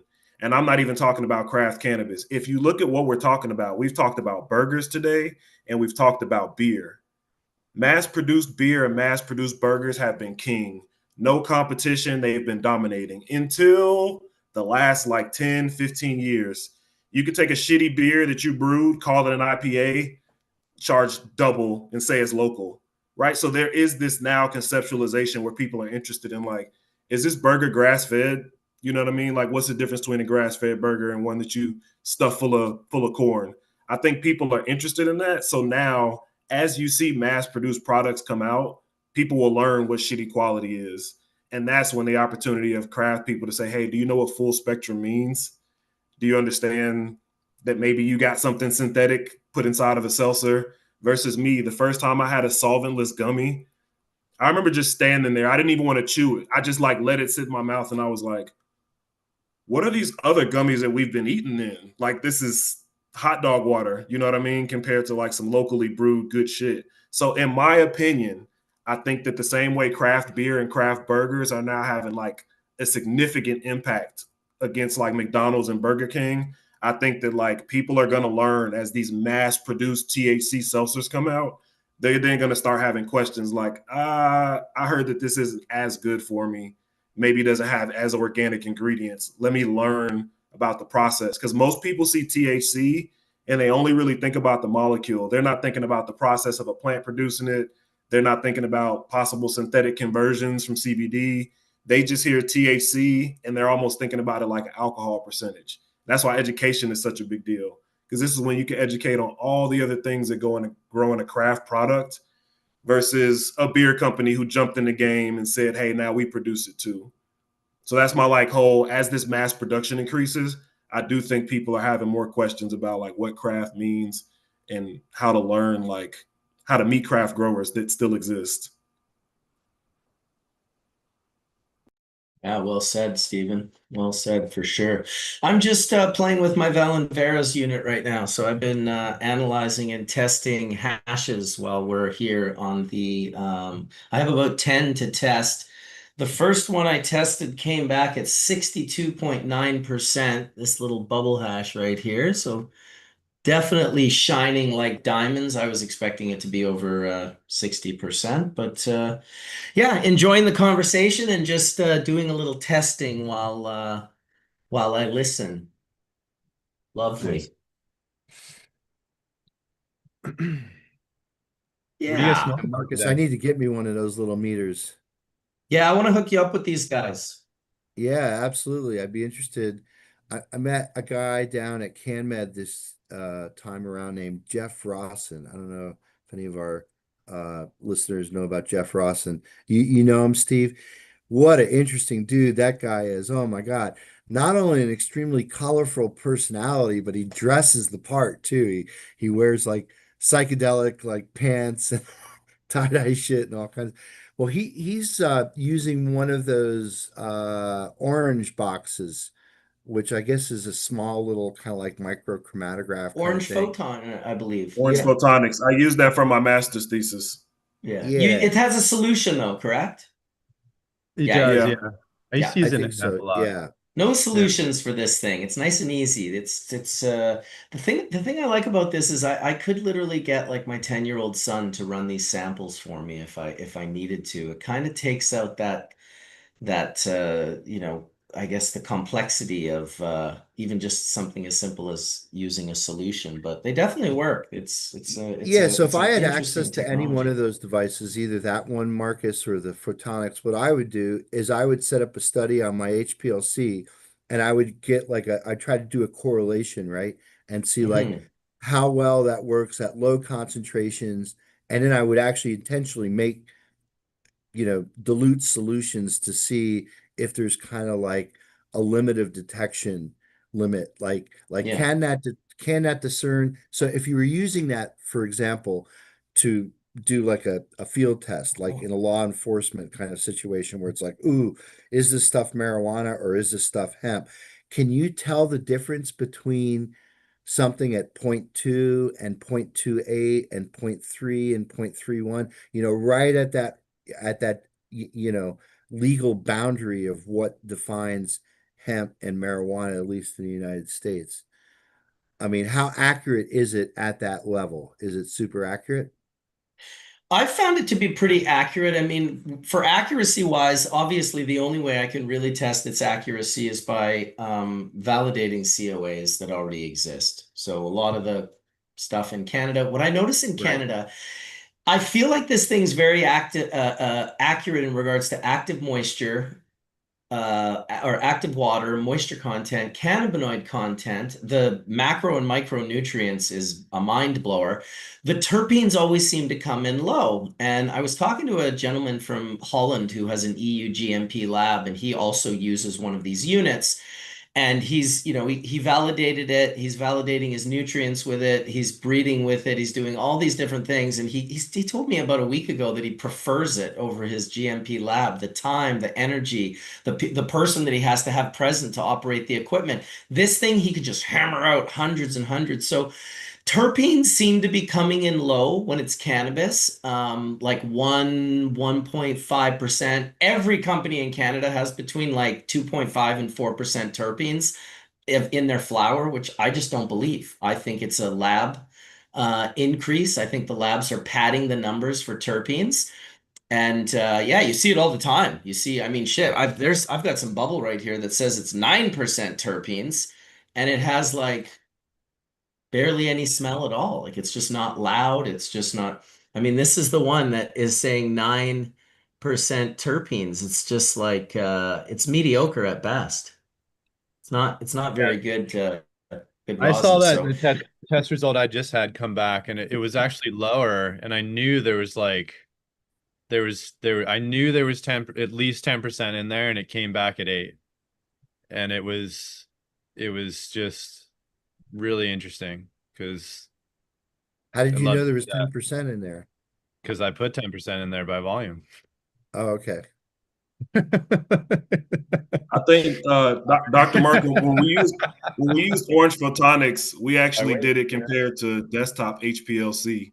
So we got to Mhm. compare the portable lab versus a desktop HPLC. And I Mhm. mean, not only was it spot on, it had less deviation, like from test to test.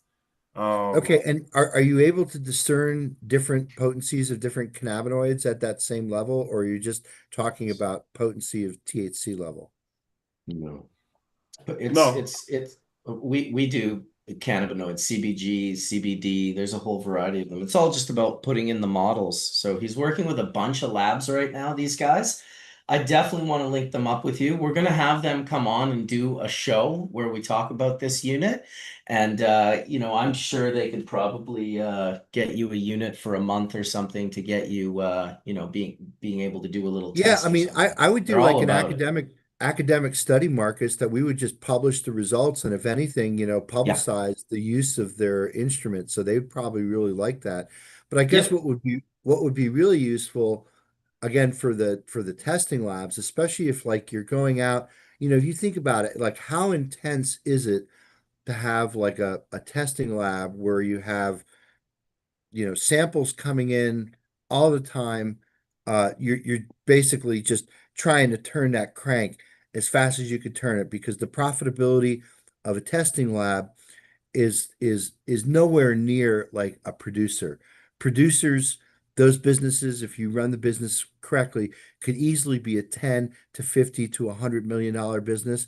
With testing labs, you're lucky if that business reaches, I mean, they reach profitability, but the fact is that their operational costs to maintain those instruments and to be able to grow with their market size severely um, impacts their ability to be profitable. And so um, one of the reasons why testing labs are just in that mode of like when you look at HPLC, for example, you could run like a 5-minute method where everything comes out in 5 minutes, or you could run a 15-minute method. Well, guess what? You could run three 5-minute methods in the time that it takes you to run a 15-minute method. I see you agreeing with me, Stephen. So you know the situation. So these testing labs are in this high throughput mode because the more samples they process, the quicker they can get to profitability and pay everybody, the investors, their employees, and all that. So it's kind of like, you know, they can't really go back and do the research and say, hey, are our methods correct? They're just, again, trying to keep their ISO certification. In these days, the labs down here in the States have to be DEA registered, so have to be registered with the DEA. There's all kinds of paperwork to get your GMP and GLP certifications. So these testing labs and the phenomena we've talked about here on Hashurch before, lab shopping, right? When you go into a market where there's hundreds of testing labs, well, maybe not hundreds, but maybe dozens of testing labs, right? You'll send out your samples to a number of those labs, and some labs you might fail. I'm not saying you particularly, but a grower might fail for microbials. But in other labs, they don't fail for microbial. So like, wow, let's go with that COA because that shows our stuff to be clean, even though we know our stuff's not really clean. And what you also see, so I'm pointing to the presentation that Yasha Khan from MC Labs made at CanMed, and he shows there's a clear correlation Liking. between labs that are they're inflating THC numbers and um, passing samples that have failed in other labs for mold, but don't fail in these other labs. So it's kind of like there are labs that are basically cooking the books to basically make sure that they remain profitable in a state where there's, say, like dozens of labs. And some labs, what's come out to be is that the labs that are honest, that are honestly reporting THC levels and honest reporting that stuff are failing, those labs are going out of business because they're not getting the business from the growers, from the labs that are passing and inflating THC numbers. It's crazy. It's Yeah, the that's truth, man. bad. And Yeah, and it's also part of a market where, here in Canada, really quite basically, if you have something under 20% THC, it's probably not going to be accepted into the market anywhere.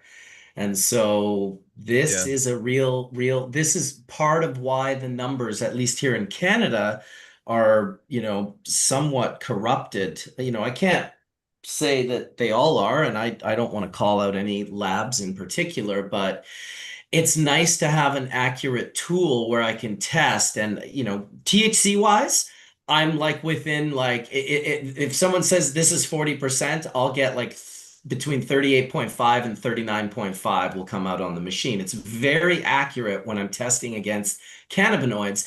It seems less accurate when I'm testing for terpenes. And now this unit, of course, only allows me to um, do terpenes with cannabis. For extracts, it just does cannabinoid content, mainly THC. But what a I fun little think unit. I Yeah, think it's such a shame. one of Go the ahead, issues is that people don't understand what type of machines are doing what type of test. So like Right. what the states require for you to use is not the same as what Dr. Mark is saying. Like an academic study, most of these labs, if you look at the variation, like you couldn't publish a study saying who has the most accurate test because there's so much of a deviation. If you send the same sample to 10 different labs, there should be a very small deviation between those and it should be negligible. What you're seeing is a significant difference from lab to lab. So to Dr. Mark's point, you can run the same test a different way and get a different result. There's also HPLC and GCMS. One is better for terps, one is better for cannabinoids. Who's going to pay for both of those tests? Not most people. They only pay for one. So, like, these are things that we don't necessarily understand. When I ran the dispensary in Chicago, I woke up one morning and they had added an addendum to recreational, and anything over 35% THC had an additional 20% sales tax. So there was stuff overnight that went from like $30 an eighth, which is, still crazy, but it went to like 50 something dollars because that additional sale tax was based on 35% THC. So Did you then say $30 an eight was crazy? at the time, yeah. You're not from California, are you? No, well, that's the thing. Every state is a totally different market. Like Dude, there's no I was national market. I was walked through Chris, who has Student Glass, and he has a dispensary in LA. I was walked through his dispensary yesterday. My friend walked by. I said, "Oh, what's that in the cupboard there?" "Oh, this is the wizard trees." I'm like, "Oh, the wizard trees. I heard about that. Real nice packaging. $75 for an eighth."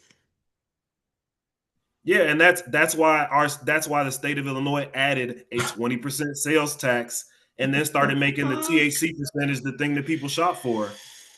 Because then you just get into a bidding war of, hey, you have the strongest THC percentage, that's how you get on the shelf. Well, then the state is on the other side saying the higher the THC, the more we're going to tax you. So then the How cost is going. funny. How funny is it going to be when cannabis comes out with all these flavors, but super low THC, so people can smoke more and enjoy it more and have all the flavor profiles? And then we realize that that's how the most amount of cannabis will be sold with very, very low. I mean, I could only imagine how many CBD cigarettes Shanti Baba sells in Switzerland in the grocery stores. People love to smoke. They love flavors. I talk to people all the time. They're like, man, if it was lower THC, I'd be able to smoke way more. But I smoke like half a joint, and I'm like, there's an actual relationship with the rolling of the joint and the smoking or vaporizing or whatever it is that people quite enjoy. And I suspect, that not everyone is Skunkman Sam who can just smash like 75 dabs of ridiculousness. How cool would it be to have dabs that to turn people onto that don't destroy you? Go ahead, Etienne. Oh, I was just wanting to follow up on the tax thing because unfortunately this week in California, our taxes we were hoping to stay at 15%, but apparently that failed somewhere along the way, and we're about to be at 19%. So I got the notification yesterday from the CDFEA saying prepare your business for a up to 19% tax now. So unfortunately, Californians, our hard work failed, and yeah, we're about to catch up to you, Steve. Damn. Gavin Newsom, eh? Go ahead, Colin. You got your hand up there. Well, I was going to talk about the lab shopping thing, and if you send, I mean, we've done it. We've sent 5 samples to 5 different labs, and we got 5 different results. And I think that's, a case in point to your point, Steve. It's like it's unfortunate, but there is no standard, and there's no governing body that checks up upon anyone, literally state by state, let alone across the United States. So there's no consistency when that happens, so you're totally right. And instrumentation's like instruments. Like some people like a Fender, some people want the Epiphone, and they just provide different tonality, right? And that's just the truth of it. So it's been a fascinating learning curve for us because we just see a lot, and it's like it's tough to trust one lab over another, most of the time. But we need consistency because I don't have time to think about much else other than what I'm doing. We're not a big, well-oiled machine. We need to focus on what we do in the lab and in the grow and the things that make us kind of who we are. So it's hard. But we found a good partner. We feel like Green Analytics is a good company.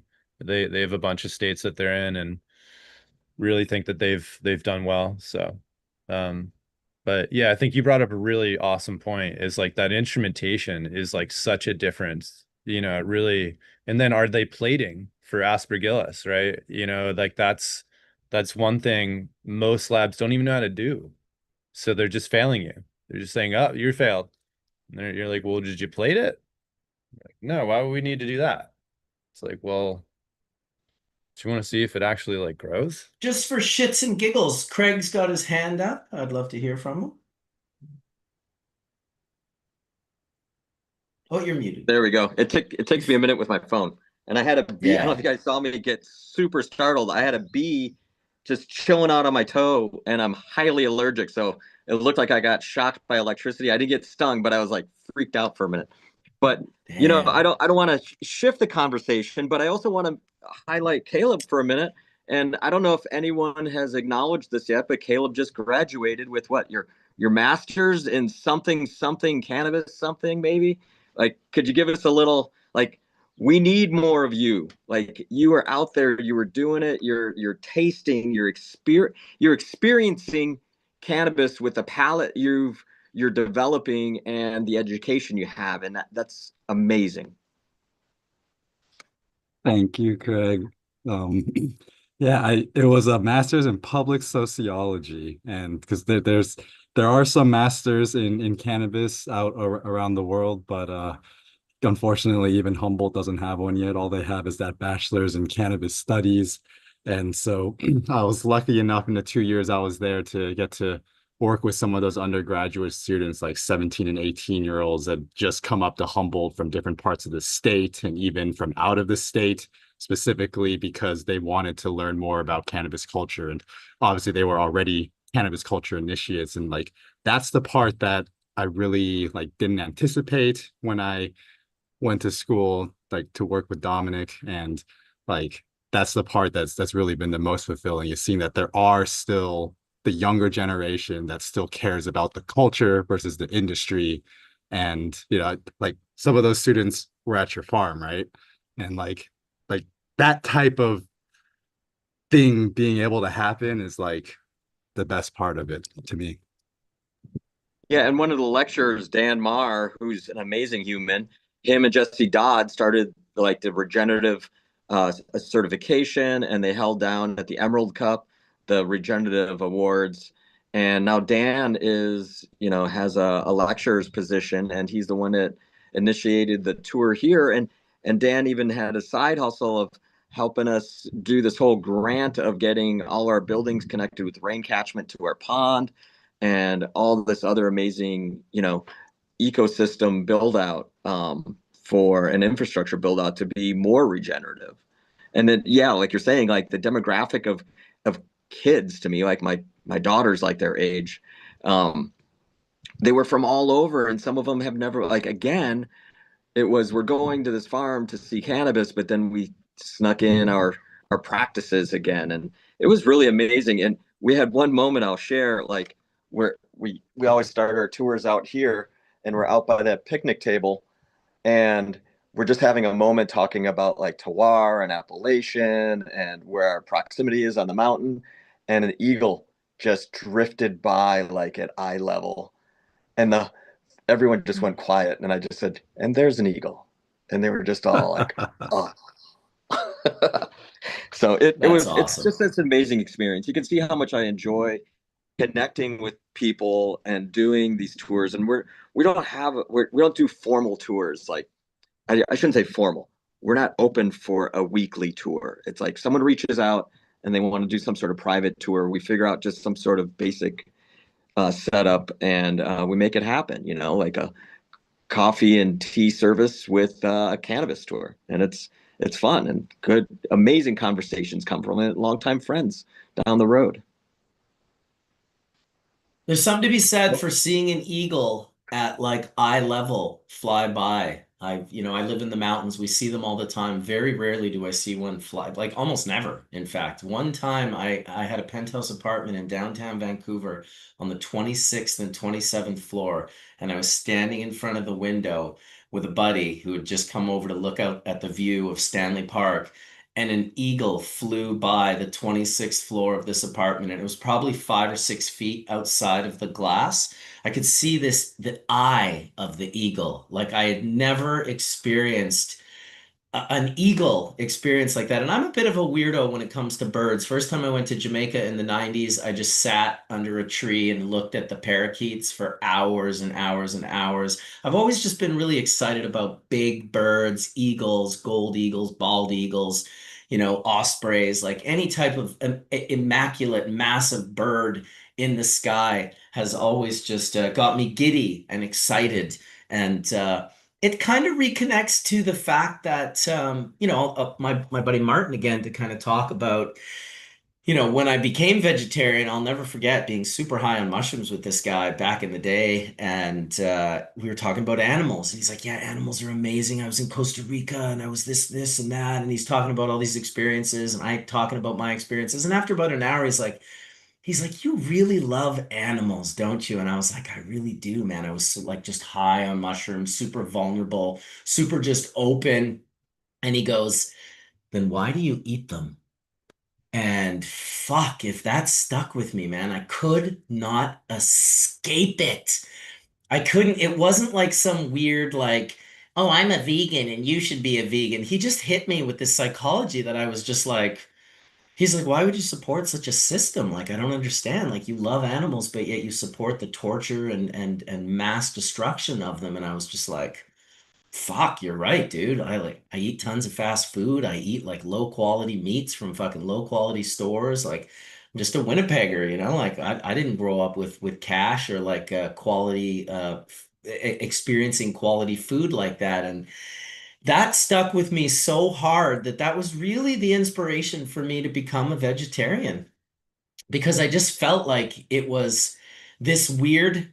I mean, of course, I have hypocrisy. We all do. I could find hypocrisy in each and every one of you. There's no doubt about it. But when I experienced my own hypocrisy on that level and was unable to put it back in the box and hide it and just be like, "Oh, I'll just go back to ignorance," or whatever. Like ignorance is so lovely, right? Like never attribute to malice what you can attribute to ignorance. Well, okay, yeah, that's true, but doesn't mean you can't learn and better yourself. And keep in mind, I'm talking about my own personal experience. I'm not judging anyone for anything they're doing. I'm talking about my hypocrisy that I was experiencing. And I think it's unique for all of us to go through those experiences in our life, not to necessarily be like, to be mentored, to be told something by someone that you look up to that you're going to hear. It's not about like critiquing people and judging people. I'm sure there's that side of it if you're insecure or maybe a bit of a narcissist, but there's a level of being mentored by people you see who are moving in the world in a way that you would like to move.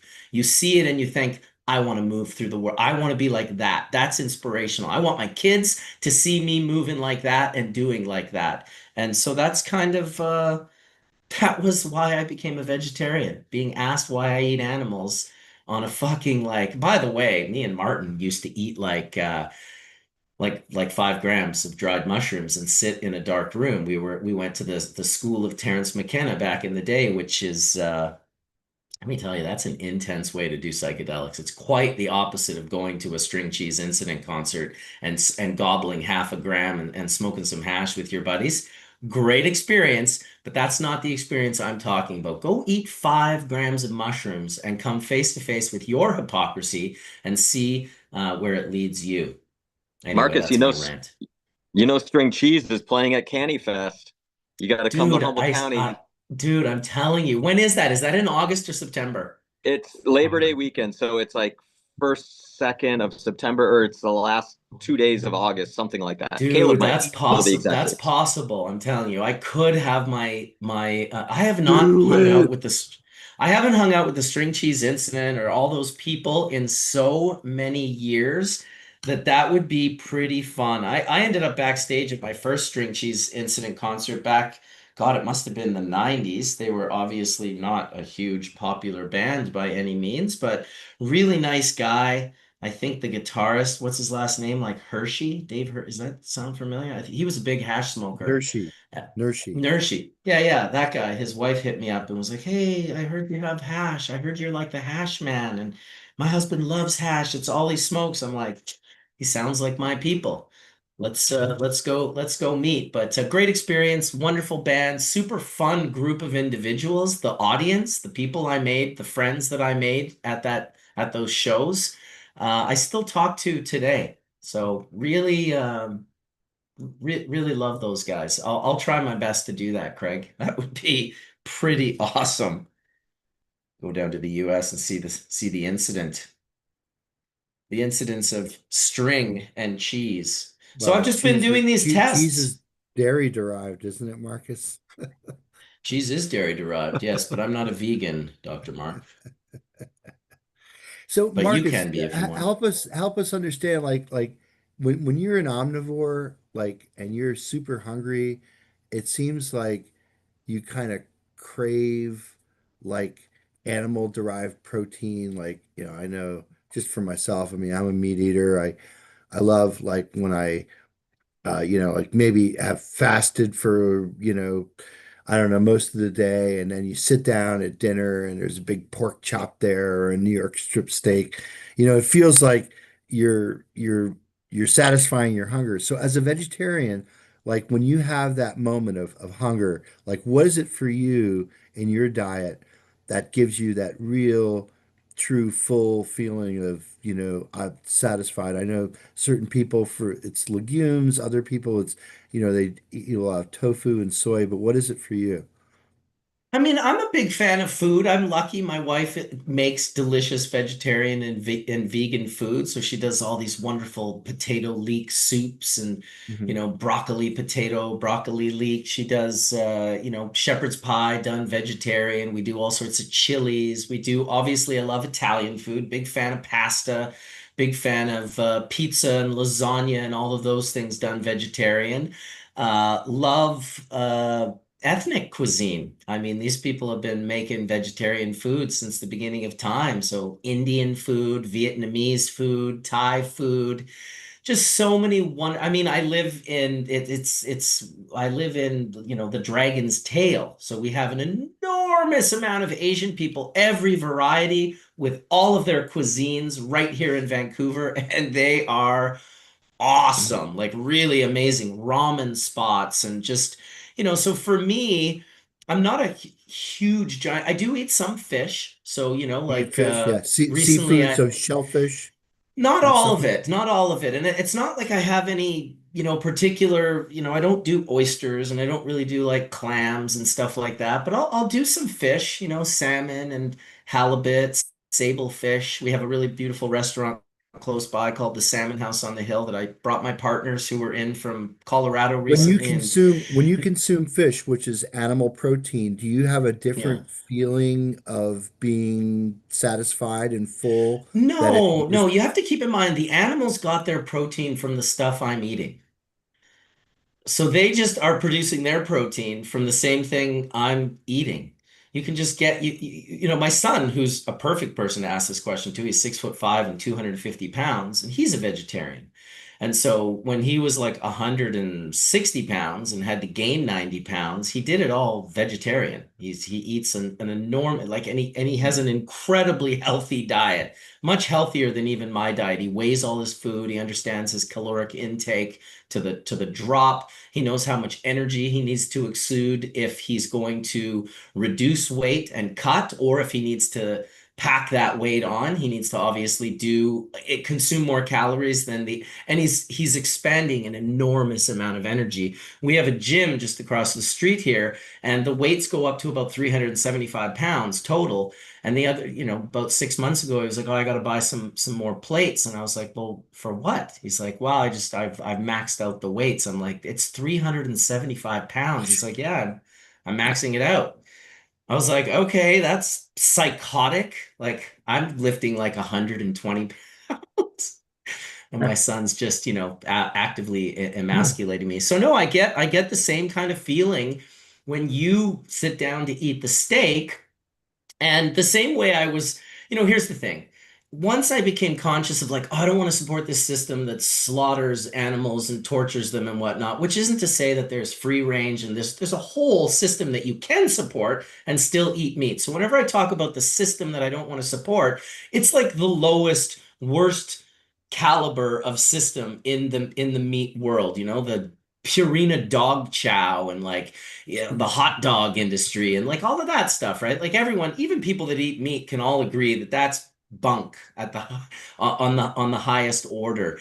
And so yeah, I feel pretty good when I eat a nice, you know, bowl of fruit or a, you know, maybe my wife made me a breakfast. I'll have like some hash browns. I'll eat eggs, you know, so that definitely is producing, you Well, know, remember that lyric from My Sweet One, right? The Fish song My Sweet One.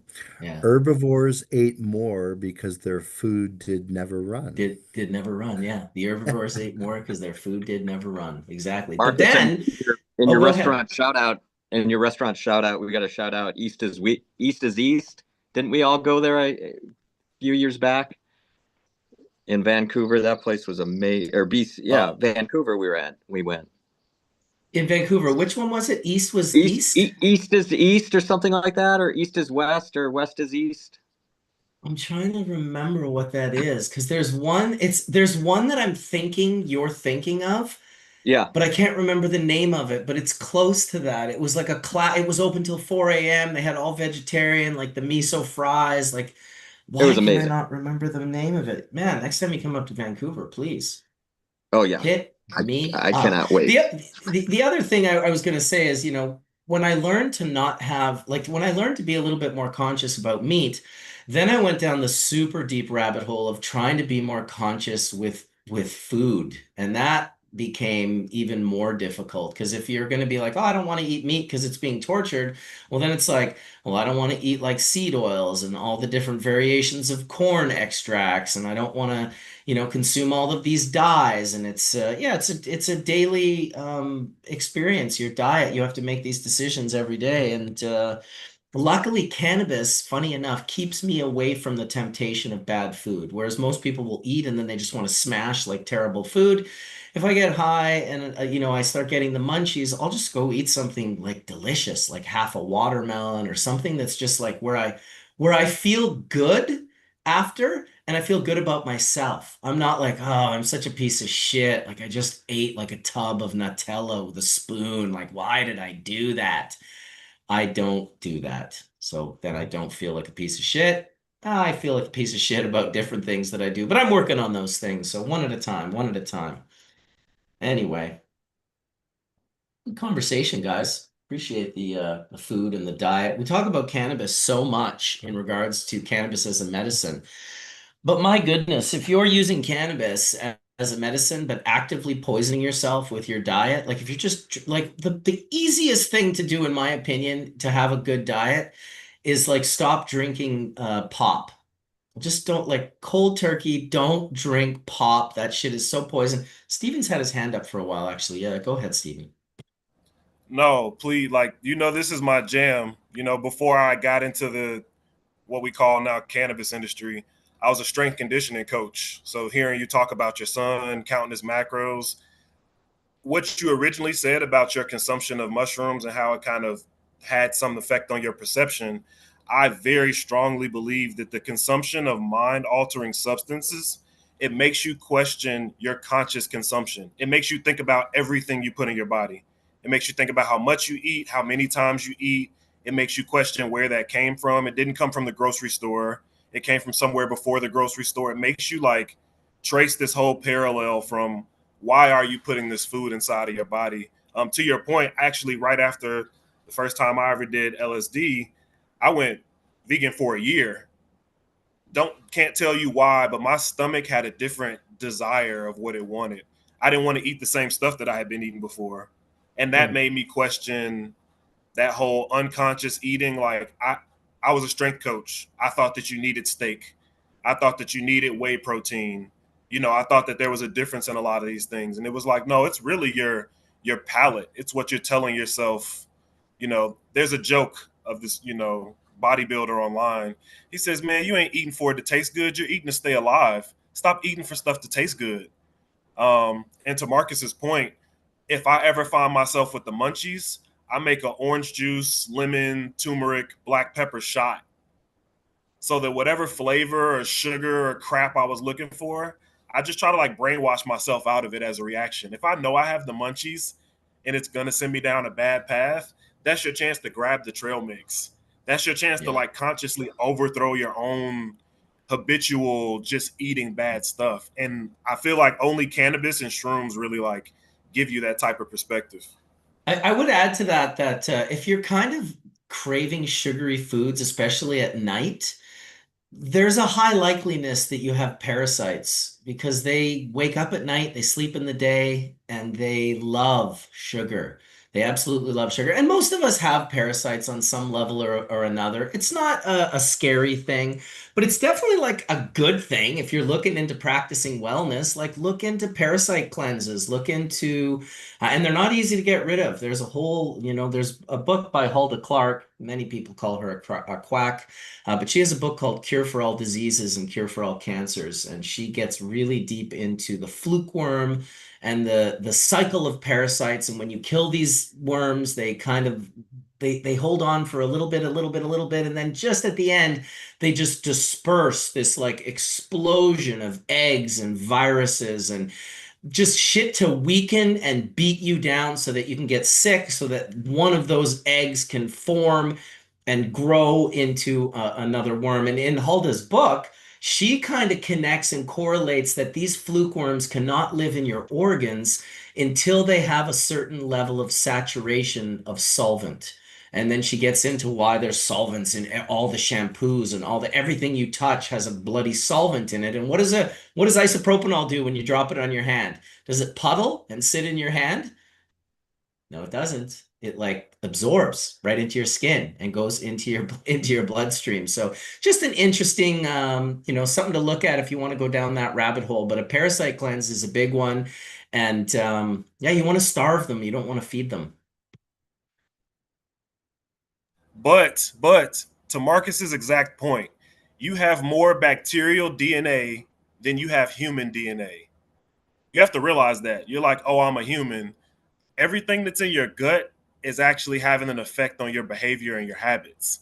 So if you know at nighttime, what Marcus just said, hey, at nighttime, I get this craving for bad foods, you have to realize like you as a larger organism have smaller organisms inside of you that naturally live there, but they influence what you desire. And if you keep giving them that sugar, they grow more stronger, they colonize your intestines. And now your mind and gut connection that we keep hearing about, that's like still kind of new science, that's exactly what Marcus just described. If you've never been able to understand the mind and gut connection, that's exactly what that is. And I think more of us need to understand when you get that hangry, hunger, any of those cravings, you have to like consciously put a fucking stake in the ground and make like a conscious decision to not feed these little like organisms that live inside of you essentially. And Yeah. if you starve them, you will find long-term benefits. Almost everybody does. You got to think of it like cordyceps, that fungus that takes over the insect's mind and controls its body. There are things that live inside of us that do the very same thing, and parasites in particular will have you craving all of the wrong things. And Dr. Mark, isn't all of this related to your endocannabinoid system? Well, yeah, I mean, in indirectly, I mean, the endocannabinoid system is the body's own pharmaceutical company. It's the regulatory mechanism or regulatory system that's in place to basically regulate all other systems. Your nervous system, your circulatory system, um, just about everything in your body. Um, I wanted to just change gears just for a second because I was reminded about this Canadian group. Marcus came and gave a talk at TechCon, and it was super, super interesting because what they did was they developed I'll read the title of his talk was Cannabis Effect Research Driven by EEG Technology and Machine Learning. And what it was the presenter is a fellow by the name of Israel Gasparin. who is an engineer from Toronto, and he's at a company called Zentrela. I'll spell that Zentrela. And what it was a brainwave EKG sensor that they would put on a patient or somebody who just used cannabis. And so EEG is basically electroencephalogram. So basically what you're doing is you're measuring brain waves.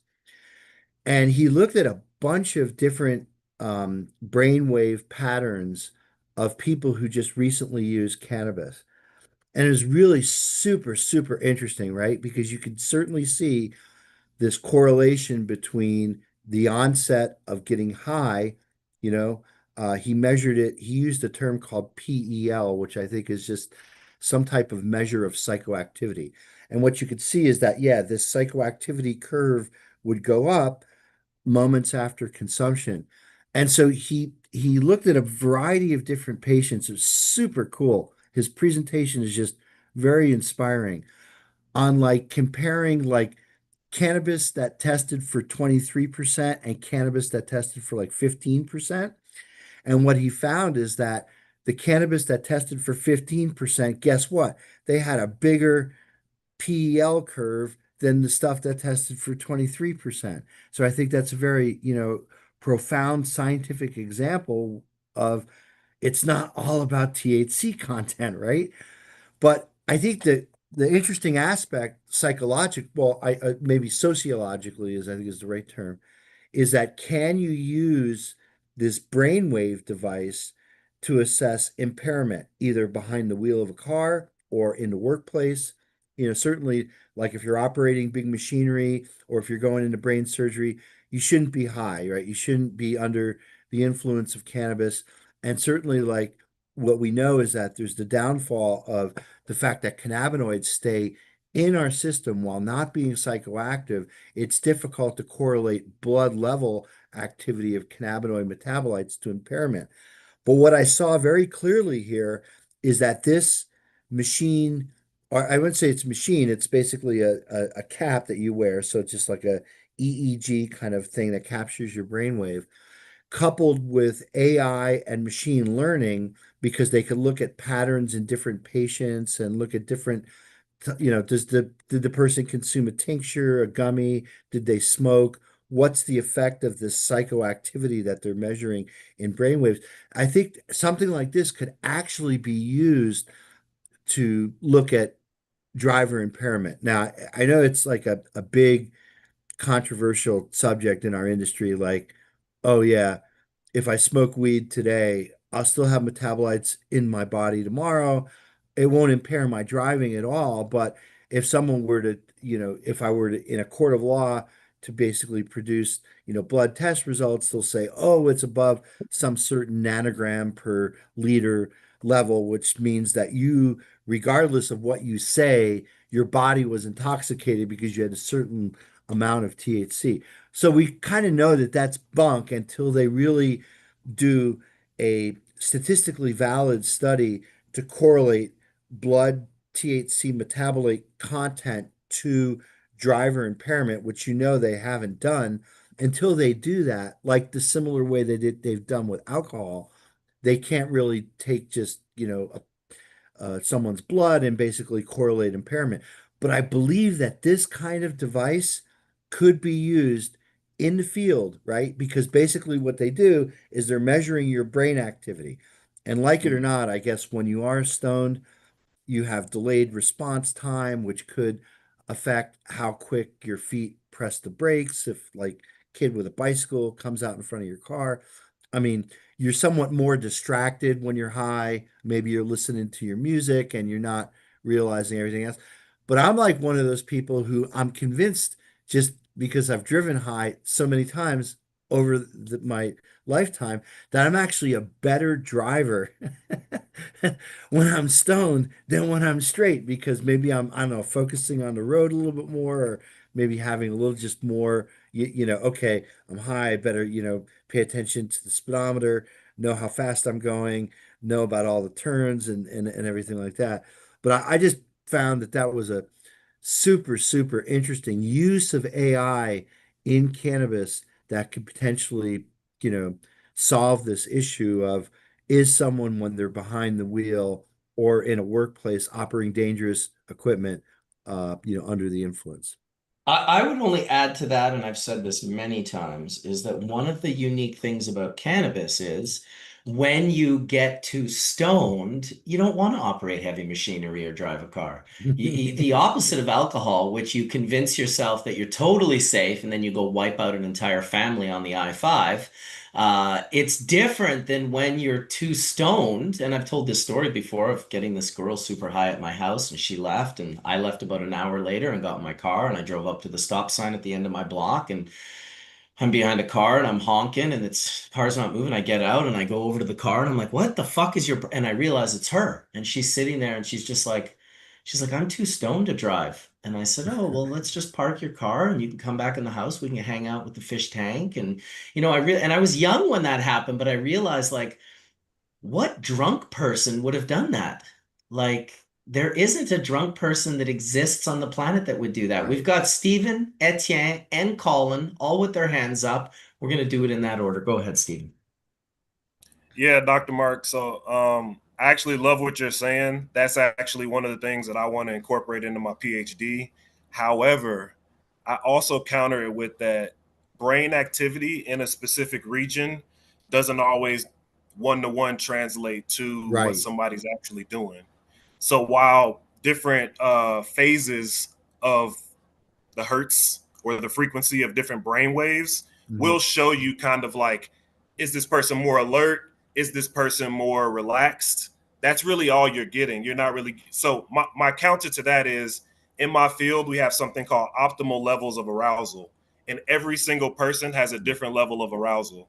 So Right. where one person may have like crazy anxiety when they're sober, and then they consume something and now they feel more calm, in order to do these type of studies, every person is essentially their own control. So you can't compare one Right. person to any other person. It's like metabolism. So Right. that's the only thing. Like you can compare somebody when they're completely sober to when they consume, but technically every single individual on this planet has a different gene expression in their cannabinoid receptors, metabolism, and all of that. So it's really different to correlate EEG one-to-one to somebody's status. That's that, and I'm saying that from the 100%. IRBs. Yeah, the IRBs are like, hey, can you say that this is a one-to-one? And it's like, not 100%. really. Stephen, I think that this guy Israel who gave the talk, I think he's one of the principals at the company, like that founded that company. But I think he's recognized that. And I think that, again, one of the questions from the audience did address kind of like exactly what you're addressing. And even in terms of like a variety of different um, hair configurations, like hair, I Darker guess, hair color that's curlier, it doesn't work as well on. right, that's right. And so what somebody who was very perceptive in the audience noticed is that when Israel showed the pictures of the subjects that were undergoing this measurement, they all had very short hair. They were all men, and they all had very short hair. But I think the point that you're bringing up is exactly why he's using AI and trying to build AI databases with patients from different demographic. I'm saying exactly what you said, Stephen, is exactly the reason why this application, in order for it to really be robust, has to use some type of AI or machine learning because exactly the point that you're bringing up, which is that not there's not one single human being who's going to react the same way. And so he's trying to do as big as his IRB will let him do studies, and these are just, yeah, longitudinal studies where he'll take like a given product and they'll take like 5 puffs from a vape pen and that'll be standard across his entire control group. So everyone's taking 5 puffs. And now he looks at the brainwave of each one of those patients and says, okay, and maybe it's the machine learning and the AI that helps him kind of normalize that data into something that could be a little more general. I totally agree with what you're saying. And I think that this is, again, part of the just beginning of how you're going to use AI in cannabis to really, in this case, assess impairment.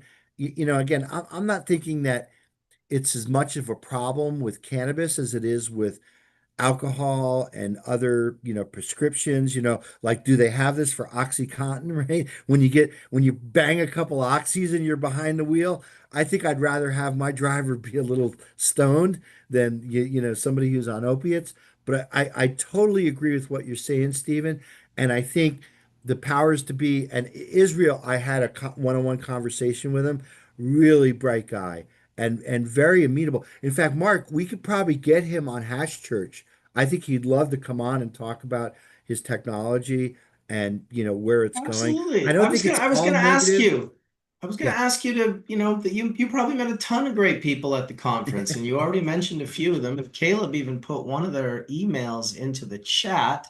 Yeah, So Harold. yes, of course, Harold. Yeah, let's do it. Harold Invite him Hahn. on, man. Like we can set up shows all the time. I've talked to Yeah. Caleb again recently. He has another idea for a show. We're always looking for ideas for shows. I have 7 days every week to come up with an entire idea for the show. And as many of you can see, I really didn't have an idea this week. I was super busy. I was consulting. I was off out of my house and away. And so I only put the link up for Hashurch like last night at like 10 o'clock at night or something. So, no, anytime you have any kind of ideas, we have pushed the aromatic volatile show to June 29th. This is exciting. I think we're going to have a pretty good show with the abstract guys and with Marsha Lagour and Nick Ziegler and all these other folks. It should be a good one. But in the meantime, if anyone has any ideas or any folks that they want to invite, that's kind of the I love meeting with all of you guys weekly, but it's also nice to infuse different energies. And,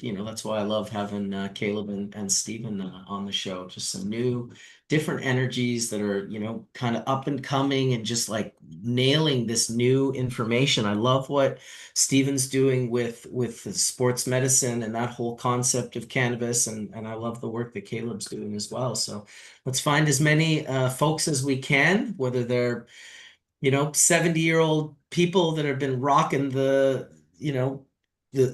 industry for 40 or 50 years, or whether they're like 25-year-old people and they just kind of graduated and are on their way to do great things. I think that Hashurch is an incredible platform for all. We're very inclusive here. Unless you don't smoke dabs, then you can't come on the show. Sorry. We gotta fucking draw the line somewhere. Oh my goodness. I think it's time for a dab. Everyone ready for a little dab? Just about ready. Hey, I have my hand up. So, Oh, yeah, I please, got you're my next. little puff coat. Yeah. So, our veterans group has been doing FOIA requests, Freedom of Information Act, which is something we do in America, which we can basically write our government and say, I want your data on this. And they go and they find your data and they bring it to you. So it's really kind of fucking cool. Of course, it does cost money, and you have to pay for it depending on how much you're doing and what you're asking. And we've been asking a lot of questions specifically about cannabis, and specifically about cannabis regarding cannabis use disorder. So we kind of did a little deep dive on cannabis use disorder. And of course, cannabis use disorder first appeared in 2013 with DSM-5, which is the classification for doctors, for lay folk, to understand if somebody is addicted to something, etc. It's the official guidelines that they put up. So what we have found is the terminology cannabis use disorder. Well, we've known that this terminology, cannabis use disorder, has become a kind of be all catch all. And in the Veterans Health Administration, if you basically discuss cannabis, which you have the right under Directive 1315 from our friend Michael Krawitz, who helped change that law back in 2010, it's modified every 5 years, and this is specifically regarding the most recent updates. But what we have seen through our most recent FOIA dump is that they're putting cannabis use disorder with anybody who just says they're using cannabis. So it's kind of become a catch-all. And what recently I've had major meetings with all the cannabis VSOs, which are veteran service organizations that are in the cannabis community. And one of the things that we agree on is that there is cannabis use disorder has become a bullshit catch-all, which needs separation.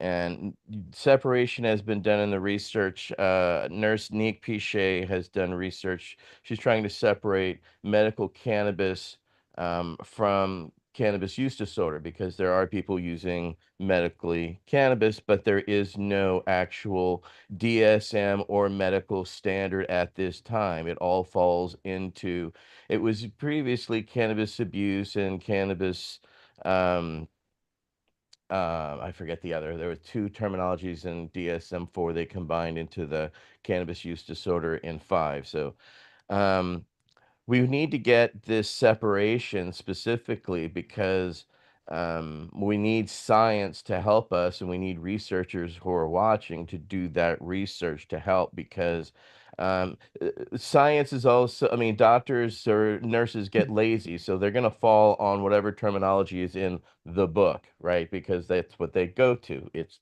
the book.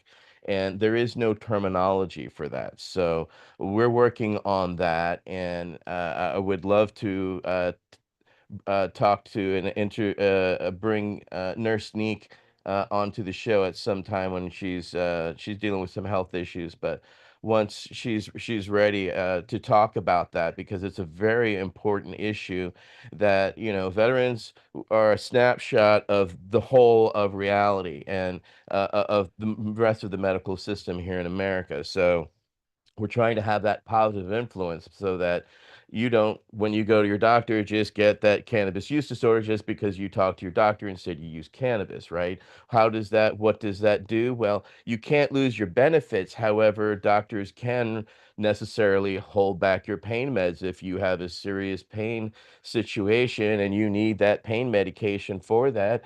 People are getting their medicine withheld, honestly, because they're like, oh, well, you're using cannabis, so you have this use disorder, which is considered bad.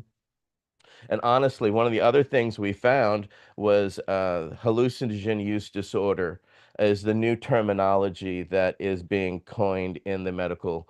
So if you come in and say you use or microdose hallucinogens, now you can be diagnosed with hallucinogen use disorder too now. So science is a double-edged sword. It gives us information, but at the same time, we're missing vast parts of information. So that's kind of a plea of understand, and we're still unraveling. And the latest FOIA dump, I'm going through 2,500 pages of research that's nutty and fun, but and we'll uncover more stuff. But it's very interesting stuff. Awesome. Thanks for sharing, brother. You had your hand up, Colin. You wanted to do some sharing, I think. Indeed, he does. Yep, that's it. That's it. Colin, you're muted. You're very muted, sir. You're totally muted. Sorry, man. So I got an opportunity to work with Zentrella when I was developing products for PAX Labs, and the PhD side of PAX was really amazing team of people. So they were really adept to doing stuff like this. So they took the products and they did a study, and it was, the research framework is 28 people, I believe. And you saw the results of it. I think, like Steve put it, I think there's a lot more to be desired here, but I think it's a neat snapshot of what's possible, as Mark highlighted. But it's a cool idea. I think it's just interesting. So, and the AI-based technology, it's, at the time, in 2023, this was done. It was really new, you know. So It's pretty interesting. I didn't really think much of it, to be honest, after we did it. Other than it was an interesting snapshot into the time, that moment in time. Well, I think But one of the ways he was trying to standardize it, Colin, and he mentioned the PAC study was dose, right? And so obviously, like if you can meter like a certain number of milligrams per puff, it would yeah. help him build his mathematical models to understand, okay, say the vape pen juice was, I don't know, 80% THC or something like that. And when you Hmm. take 5 puffs, you're metering a certain amount of THC into the body. And I think where they were interacting with packs was through that delivery. Okay, so when you take a draw of a vape pen and you're 85% THC in the tank, Yep. how much are you actually getting in, right? Like, and trying to tighten Yeah. things up.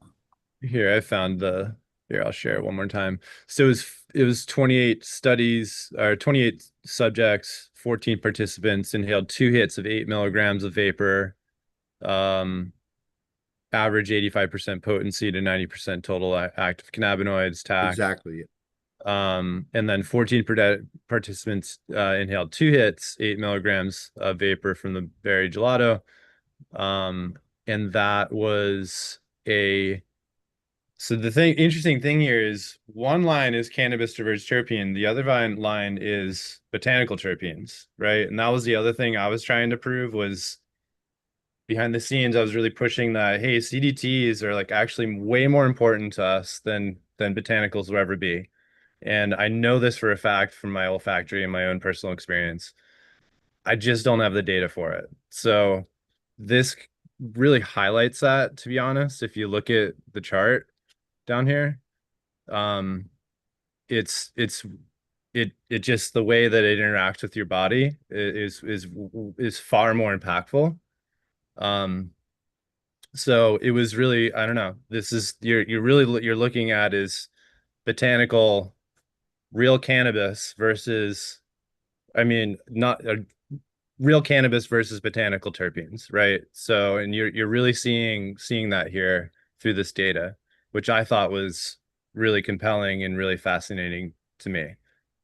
So, Yeah, this is so cool. So these are the so-called PEL curves. PEL is again his measure of well, let's see, what does it say? Psychoactive effect level, so PEL. yep, And so what you can see is that yeah, that those numbers go up. And so yeah, yep, you know what, man, this is totally cool because yeah, this is not measuring driver impairment per se, but what it's right, measuring is that you are seeing levels of psychoactivity here. Now, I think the right, next step in terms of like driver impairment would be to yep, ask yourself, okay, at what PEL level do we start seeing slowed response to road hazards or the ability to turn right as soon as you see a car coming from the left, so all those things have to be done, but I think that this technology could be part of the that needs to be I, developed. I love the idea of this technology being used to look for something good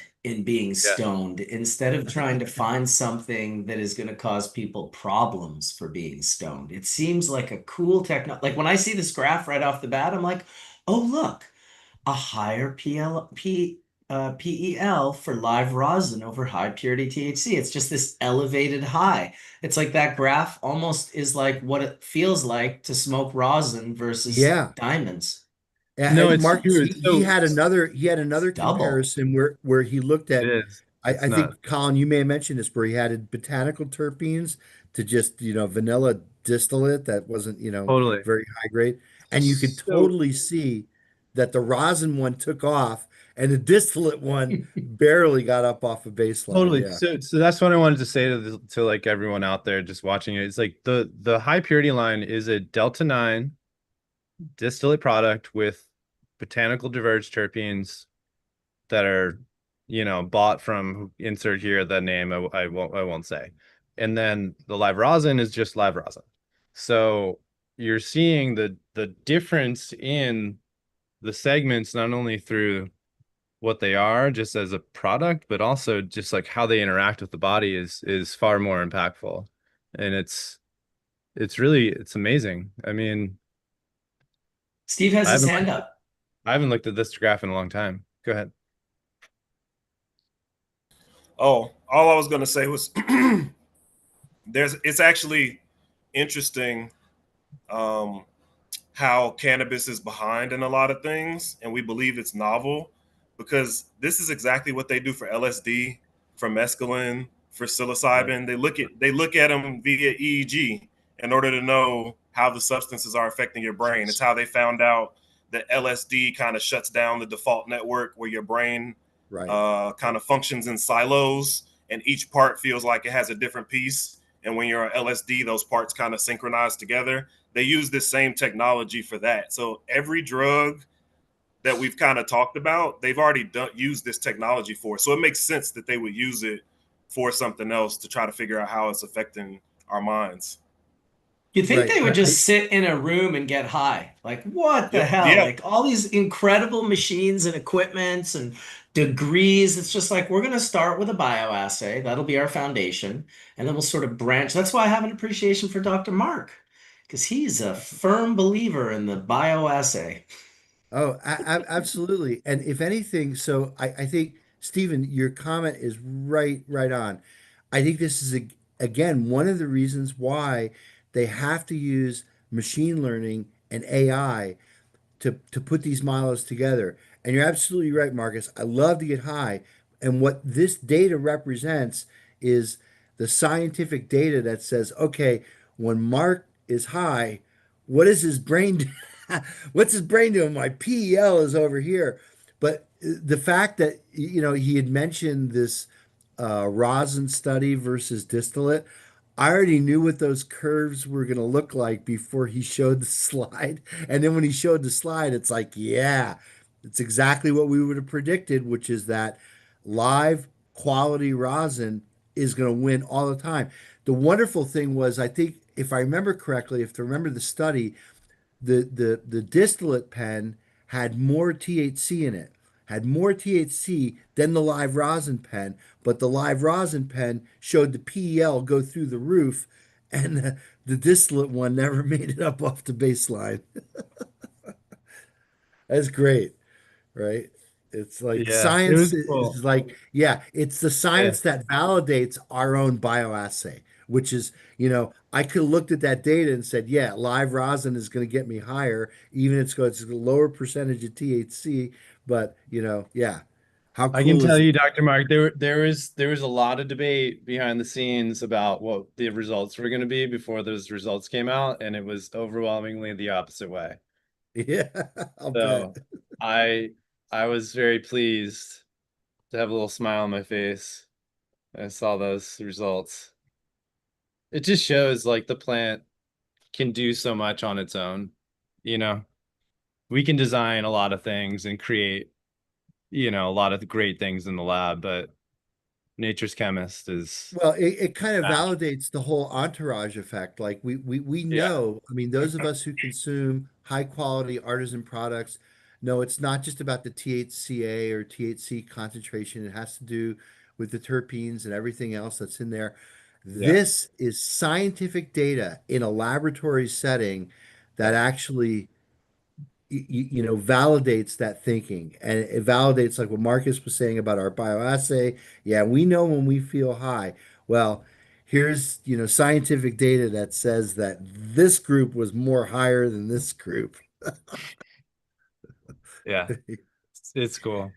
You could you could get, you could expand, I think, the protocol a little bit. You could do, I think as Steve was kind of alluding to, just more and add more to get more from a particular study and incorporate this data to try to have a broader conversation about how it affects the body and for how long. So Yeah. I think Canada has honestly done some really good research on this. And as a scientist here in the US, um, it always kind of hurts to realize that I don't know if the broader audience knows this. Countries don't all agree on science, which is why there's a journal of something there's an American journal of this, there's a British journal of this, there's an Australian and a Japanese journal of this. There's certain topics that make it to the international level that they all agree on, but Canada has plenty of evidence. If the US was actually to just look at it, just objectively, just look at the endocannabinoid system research that's already going on in labs, they would have plenty of evidence. Like descheduling wouldn't have even been a question. But the truth is, because it's been done in Canada, the US scientists don't have to respect it at all. They don't have to acknowledge it. It's very unfortunate. It's not supposed to be like that, Dr. Mark, right? But the truth is, these studies do exist, and the US could objectively look at those and deschedule, and that would change all the regulation that goes towards the research we can do. But as long as the US, in its position of influence and power, chooses to not acknowledge those type of research studies that are already being done, even the ones that are going on here in the US, there's researchers at universities where people are doing cannabis research that don't know they're at the same university. Happens all the time. It's like, hey, did you know somebody at Harvard's doing this type of research? And they're like, no, you guys are both professors here. So that's the issue. Like, as much as we're talking about the science and the possibility, all the technology's there. There's plenty of funding. If you can't say anything, sick kids and veterans are two really good populations if you're going to break the rules for something good. And all of those are objective reasons to do the science, and we don't. So I'm glad that you guys are saying somebody is doing it that's private, because it's really hard to get universities to do that. Yeah, man. I mean, Dr. Mark, you remember Thomas Jefferson University's like Lambert School and how that was supposed to be the thing. And it's too bad that we don't, those things don't follow through on the promise, the way they say. It's a shame sometimes, but there are, it feels like, Steve, sometimes you have people that are trying to get to the good, but along the way there's a lot of things calling it back, and it's tough, man. It's like you're right. There's like so much awesome research done around the world daily. Um, and I wonder, like, Dr. Mark, from your perspective, why wouldn't someone respect it country to country, in your opinion?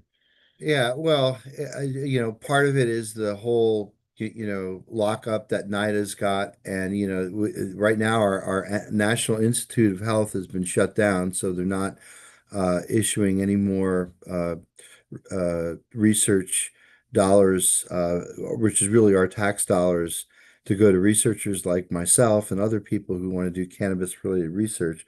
Maybe it's the perfect time for um, private companies like PAX or like this company in Toronto to really, pick up the ball, because getting you the precipice that the United States was on for many years, and I'll be pro-US here and say that we were the leaders in biomedical research for so many years. And if you look at the inventions of everything from penicillin to glucose sensing to MRI imaging, a lot of that happened here in the continental US. I think the problem with cannabis it's been stigmatized as being something that, if you want to get federal research dollars from, you have to be able to demonstrate. It's kind of like what we were talking about before, a negative aspect of cannabis, right? You can't really illustrate a positive aspect. Now, that said, a lot of NIDA research, NIDA is the National Institute of Drug Abuse.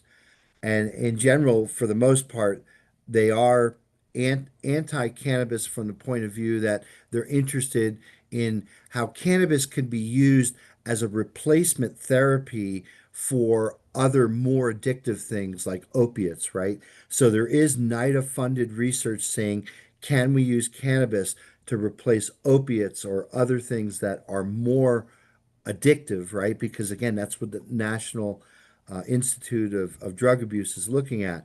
But the National Center for Complementary Medicine is a huge a funder of cannabis related research, and from what I understand, RFK shut that shit down. So a big silo of funding research for cannabis looking at positive things has been shut down. Now, that said, there are other institutes within the National Institute of Health, like the National Institute of Generalized Medicine. They are funding cannabis research, and they are looking at different aspects. We saw this really great talk from a South African researcher. I met her for the first time. Her name was Shiksa. I forget what her last name is right now. But what she was showing, she particularly studies men's health and prostate cancer. And Colin, you should have seen this data set that she showed the other day. Fucking amazing, man. So what they're showing is that if you combine cannabis and they were using, again, not smoked cannabis but mostly tinctures. If you combine cannabis with chemotherapy, they almost get complete remission of all the patients in that cohort, where if you look at just chemotherapy alone, not even close. I mean, you could look at What this was the data. delivery? What was the delivery mechanism? Did they cite that? Like, was it inhalation or was it like No, I a? think she was exclusively she's in South Africa, so Oh, she's got it. somewhat limited on what she So has it's probably access to. inhalation. And I think she was just using whole plant extracts as tinctures. I talked to her a little bit about extraction and tinctures and whatnot, but it's like when you look at this data and you look at chemotherapy alone, like if you're getting prostate Yep. cancer right now, probably you're getting a regimen of anti-cancer drugs and chemotherapy. But if you look at the combination of chemotherapy plus cannabinoids, there's no Yep. question that's a much, much more effective um, in terms of patient recovery, to where they're in Sure. complete remission, completely, cancer free.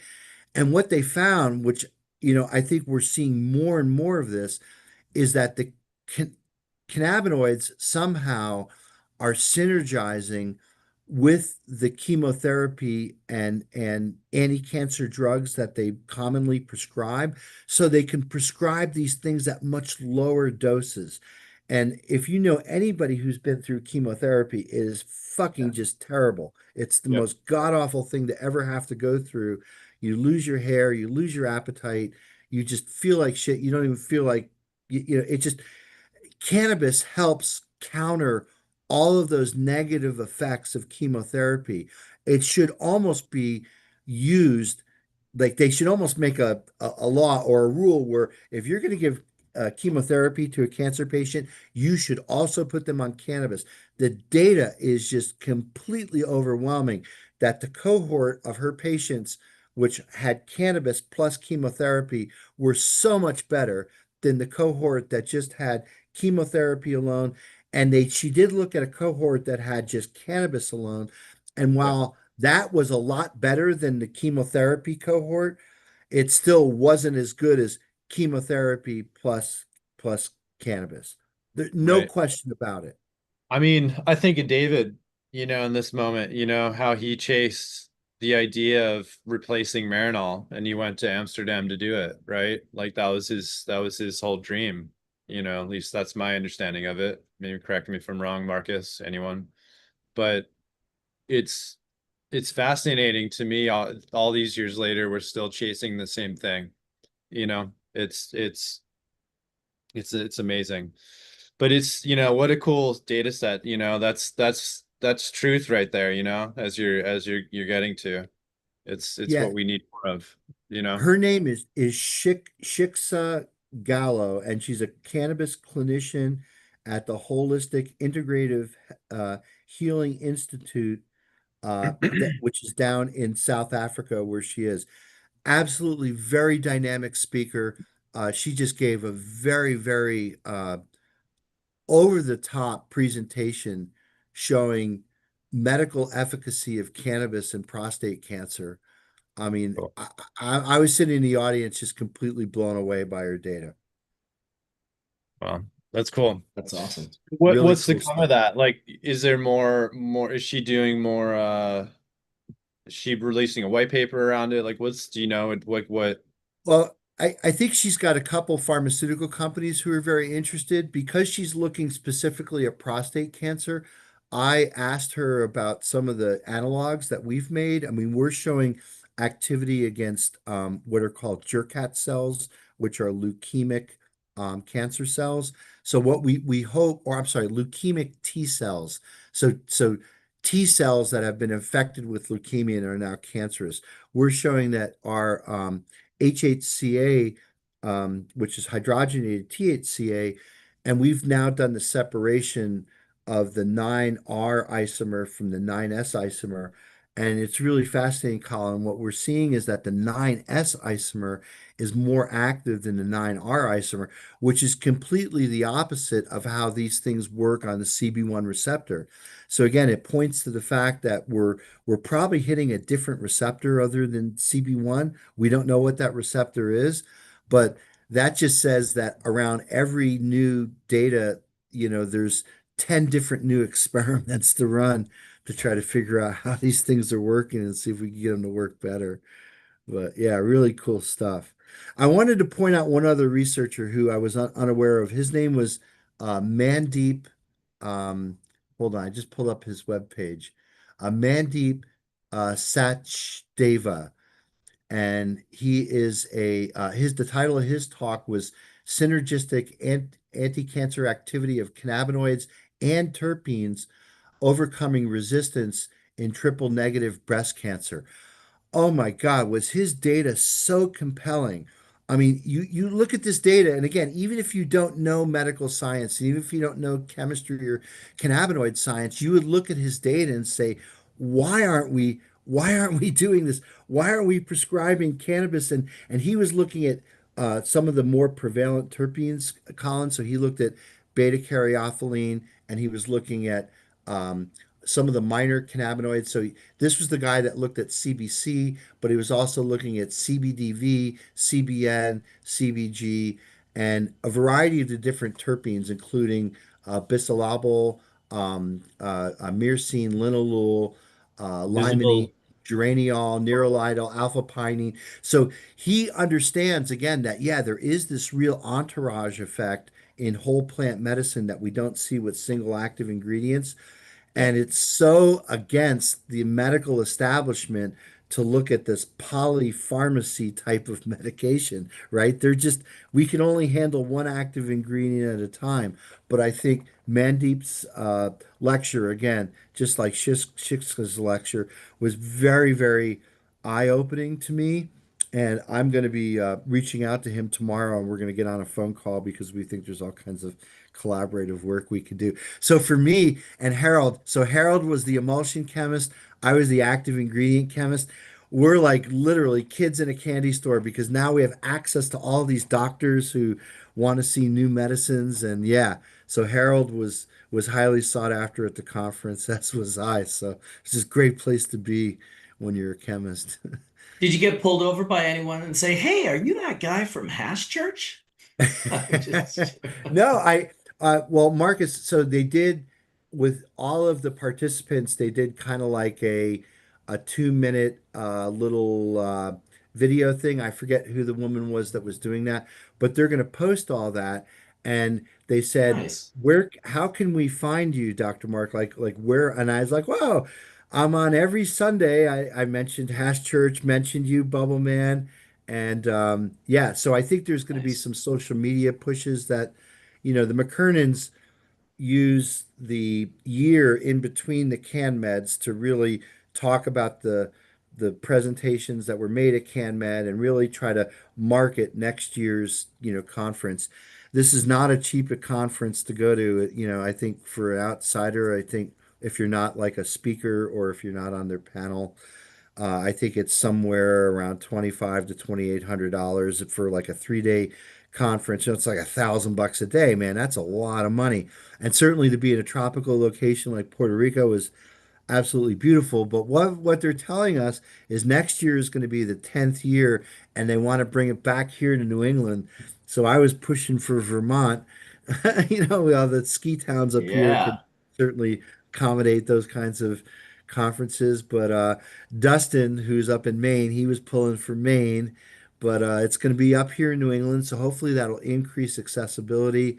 And yeah, man, I mean, I don't know. The McKernans have certainly rubbed some people in the wrong way in the industry. I mean, Kevin's a pretty controversial guy. I know. I think he's an advisor to RFK, so I think that's a good thing, right? Maybe, he'll get cannabis over the goal line.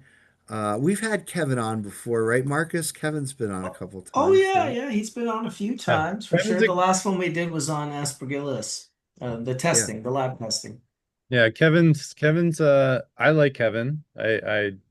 He's done a lot of fun stuff with me and trusted my plants that were super sick, and I had a lot of fun dispelling and understanding what, hop latent viroid is or isn't. And Hmm. I think he went off, and that sparked him to do even more, which I thought was amazing. And I think he's, yeah, he's, everyone's got opinionated, right? But I think that he's trying to do some good here, and I think there's a lot of really cool things that they have done and they continue to do. They're really big believers in the plant and what its possibilities are. I mean, CanMed is an amazing, like, I wish more conferences would have, aspects of what, even a fraction of what they bring to the table there for the presentations.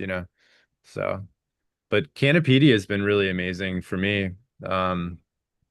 So that's my, that's how I view it. I think they're trying to do some good. That's how I see it. Well, they're interfacing with the community of doctors, and I think they've built credibility with, by having doctors like Dustin.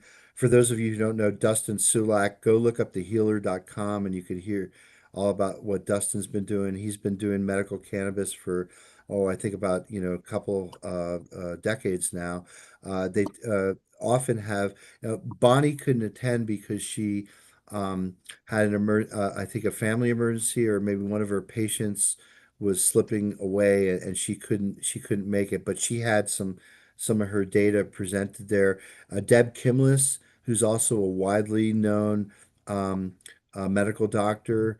I mean, these are the doctors that can be used to convince more doctors that, when a patient comes in to your office, that you should think about cannabis not as a last resort, but almost as a first resort. And before prescribing FDA pharmaceuticals with a litany of side effects, maybe try prescribing cannabis. So I think they've tapped into that group of doctors, Colin, and that group of doctors could be like, you know, I don't know, I'll just get biblical for a second. Could be like, Jesus's disciples, right? So the disciples were there to spread the good word. So maybe these doctors can be there to spread the good word and to say, hey, look at this data, right? When you look at Shiksa's data, you can't help but, geez, I have a patient that has prostate cancer. I should be not just giving them chemotherapy, they should be getting chemotherapy and cannabis. And here's the data that I can point to.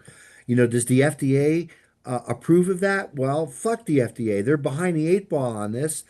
Just And a and little. I mean, think of how many people do you think die from chemotherapy annually versus die from cannabis? Just on like a the guesstimation. hell with Because I heard chemotherapy, Marcus. Peanuts. People die from peanut from allergies, right? peanuts and There's like, salt. yeah, 25 deaths a year that's attributed to aflatoxins, which is the peanut mycotoxin infected peanuts. So peanuts are more dangerous than cannabis, right? Yet you can go to any of the Major League Baseball parks and you could get, bags full of peanuts, and people are eating peanuts as they're watching baseball. It's a great American pastime. I like eating peanuts and drinking a beer at a ballpark just like anybody else. But the facts are, and the statistics prove it, is that cannabis is safer than peanuts, people. And Okay. it's definitely Certainly safer safer than than chemotherapy. chemo. They put the retrospective Exactly. audits worldwide say that the 30-day mortality after chemotherapy therapy is between 8.1 and 43%. Right. That's fucking insane. Holy Right. But when you Christ. get cancer, sometimes you really need the chemo. It depends on how widespread the cancer is and whether or not you've had metastasis, whether it's something that could be removed by surgery itself. Often with many kinds of cancer, like prostate cancer is highly uh, or undergoes metastasis, which is basically the spreading of those cancer cells or the tumor fragments all throughout the body. So you have to get it. Early detection is absolutely important. Please, all men, go get your prostate tested. Prostate cancer, I think, is the number two cancer killer of men. It's as prevalent as breast cancer is in women. So just as often as women get breast examinations, we should get when you go in and you get your prostate measured, they can do it physically, but you often, as part of your blood work, will get something called PSA, which is prostate specific antigen, which is basically the protein that your body makes when you start having prostate cancer. So you want to make sure that you don't have elevated levels of PSA, but even that is pretty controversial in RFK's era here. So get your prostate checked, man. I And try to for check women mine out every there, day. That was a Bob Weir. He just finished the set. yeah, get get your breast checked. Oh, I Yeah. wanted And to and bring up then one. throw Phil in there as well, and make sure you I give mean, your Phil. organs away when you die on your I license meant So, there. Phil. Yeah, I meant so Phil, not Bobby. I know. Harold Hahn, our emulsion chemist at Vertosa, gave a really excellent talk, and he talked about a textbook or a book that's out there called The Six Beverages That Changed Civilization, or The Six Glasses That Changed Civilization. So let's see if we can name them. What are the six beverages that changed human civilization? I bet you we could name a bunch of them, right? What do you think they were? Anybody? Caleb, what do you think? Pache. Coca-Cola is definitely on the list, but beer, Yes, obviously. yeah, Beer beer is is on the list. like Coca-Cola's on the old, list. old school. And then if beer's on the list, then wine has to be on the list because it's Wine is beer and also on the wine. list. And if it's Yes, beer and Champagne, wine, it's also seafood. spirits, beer, wine, and spirits. yes, yes. Fucking coffee, Coffee's one, right? So we're coffee, missing and one then more. I don't do coffee, I do tea. Yeah, Yeah, Tea was tea. like tea's yeah. got to be on that. So Tea's got to those be are the like which one goes back the furthest out of those beverages? Yeah, well, so it's really Tea. interesting. So Tea. yes, Tea. those are the six beverages, or I think it's called the six. If you look it up on Google, I think you look for the six glasses that changed civilization, and you'll find those six beverages. But as I was sitting in the It's audience fucking stewing crazy. about this, I was for sure thinking that milk would be one of those, right? Because milk is just this weird fucking thing, right? It comes from the udder of a cow, right? And Or a goat. yeah, or goat. Yeah, I don't know about you guys, but what I remember in elementary school, like when we went for lunch in the cafeteria, everyone had a lunch tray and there was a carton of milk on everyone's lunch tray, right? So I thought for sure milk would be one of those beverages. And you have to almost think again back to the origins. Who was the first guy who drank cow's milk? And did he actually go up to the udder and suck it out of the cow? Or, And did he like, have breast milk from a woman first? And did that well, give him the idea? so, Marcus, you bring up a great point. The first beverage that most of us get as a human being is breast milk. And you would think that, again, yeah, breast If you're milk lucky. might be one of and I don't know about you, but I prefer mother's milk over cow's milk. It comes in the cutest containers, right? I love them. Right? But, and you think about like milk too, like milk got converted into cheese and yogurt and ice cream. I mean, milk is actually, I think, should be on there. But Harold's whole point of bringing this up is he believes that THC infused beverages is going to be the seventh beverage that changes human civilization. Wow. Well, it I think it's definitely, I mean, hilarious. listen, we know that when we consume, we alter our biome, which alters our perspective and our consciousness. And so, when you look back at these different, I'm sure tea was very quite proper, for many, many years. And then all of a sudden alcohol showed up and that was different. Maybe it was more working class and, they're just so specifically different that, it'll be interesting to see how much consumption of THC beverages change the way people think? Because that's really what it's all about, right? All of these beverages that were named had massive ramifications on how the population thinks.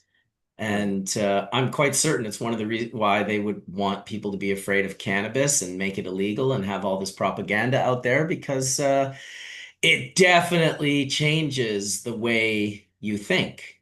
There's no doubt about that. I mean, look at Etienne. Jesus Christ, this guy smokes so much. And because of it, he's out there saving the world. Like, I want to say that the smoking aspect of what Etienne has been doing most of his life is a very important factor in what drives him to do it. Without a doubt. I mean, it feeds me, whereas yeah, other people are like, I don't know how you can handle it. Yeah, because I don't know how you can't.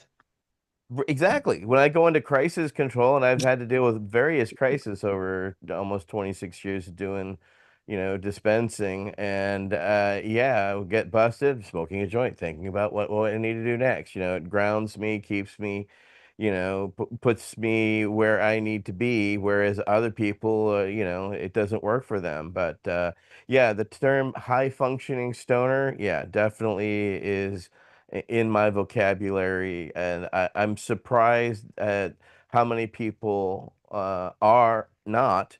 But at the same time, it's always frustrated me because of it's why I've never been a fan of a lot of the stoner movies, because of a lot of the dumb stoner stuff. You know what I'm saying? It's really, it's offensive to me. And, my friends like Dennis Perone and Jack Herrera and Dr. Todd McRae and Michael Crowitz and others that, yeah, totally dispel that. And, you almost look at how those mm, projections were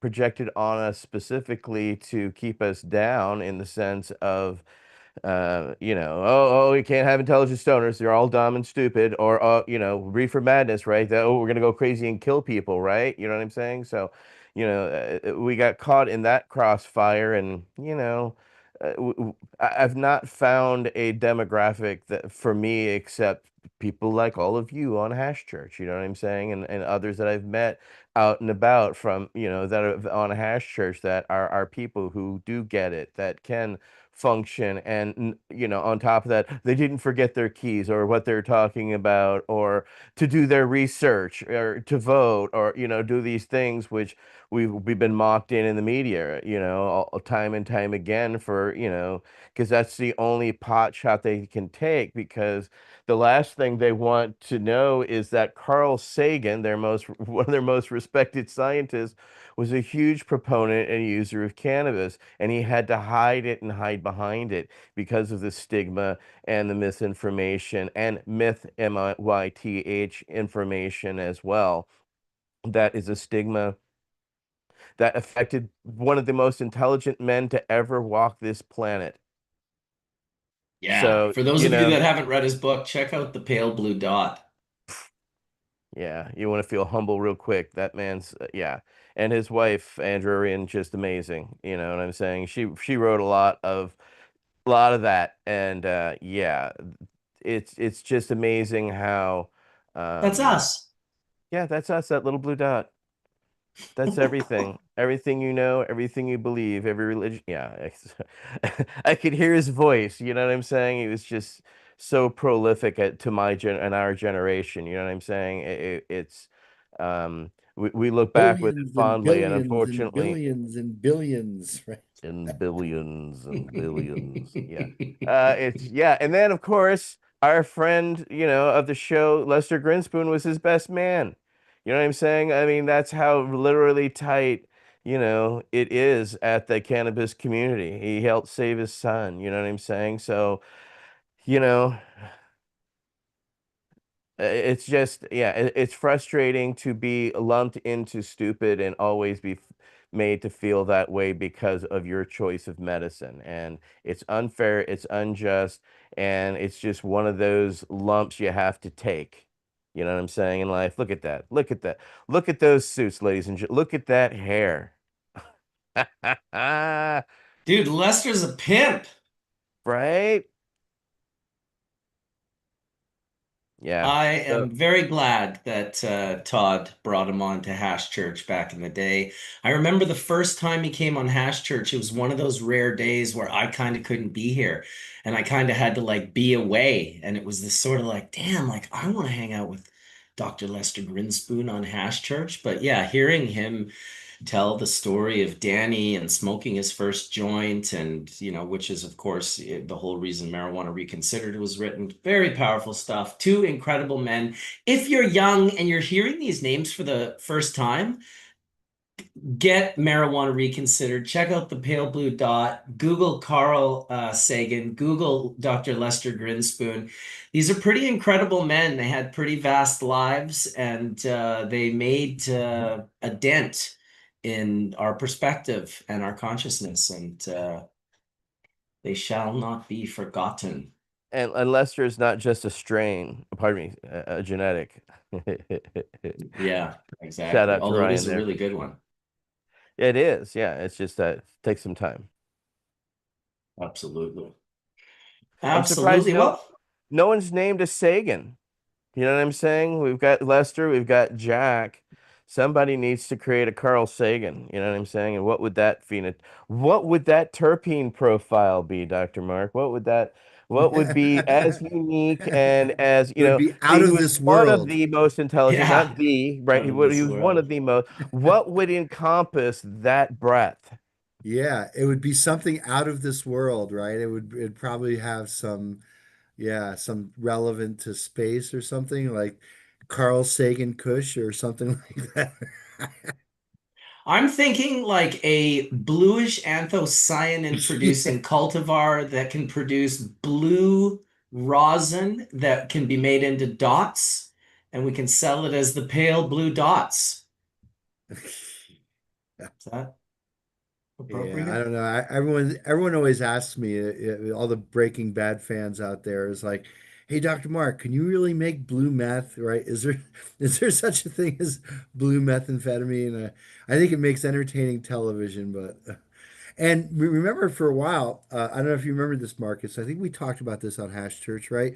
There was a couple people who were making colored dabs. I think they were, I'm not sure if they were diamonds or BHO, but they were, and I don't know if they were just using food coloring just to get the Instagram splash of, ooh, I made blue diamonds, whatever. But could you actually isolate an azulene fraction that's blue enough to color your hash blue? And for purple, you could probably use CBD hydroquinone, which is intensely purple in color to make purple hash, but I don't know if the world needs artificially colored hash. I mean, I'm sure people would love it, just like they love Fruit Loops and Yeah. botanical terps, and I'm not saying that in a judgmental way. I'm honest. I think people would definitely love it. I wouldn't. It would frighten me and disturb me.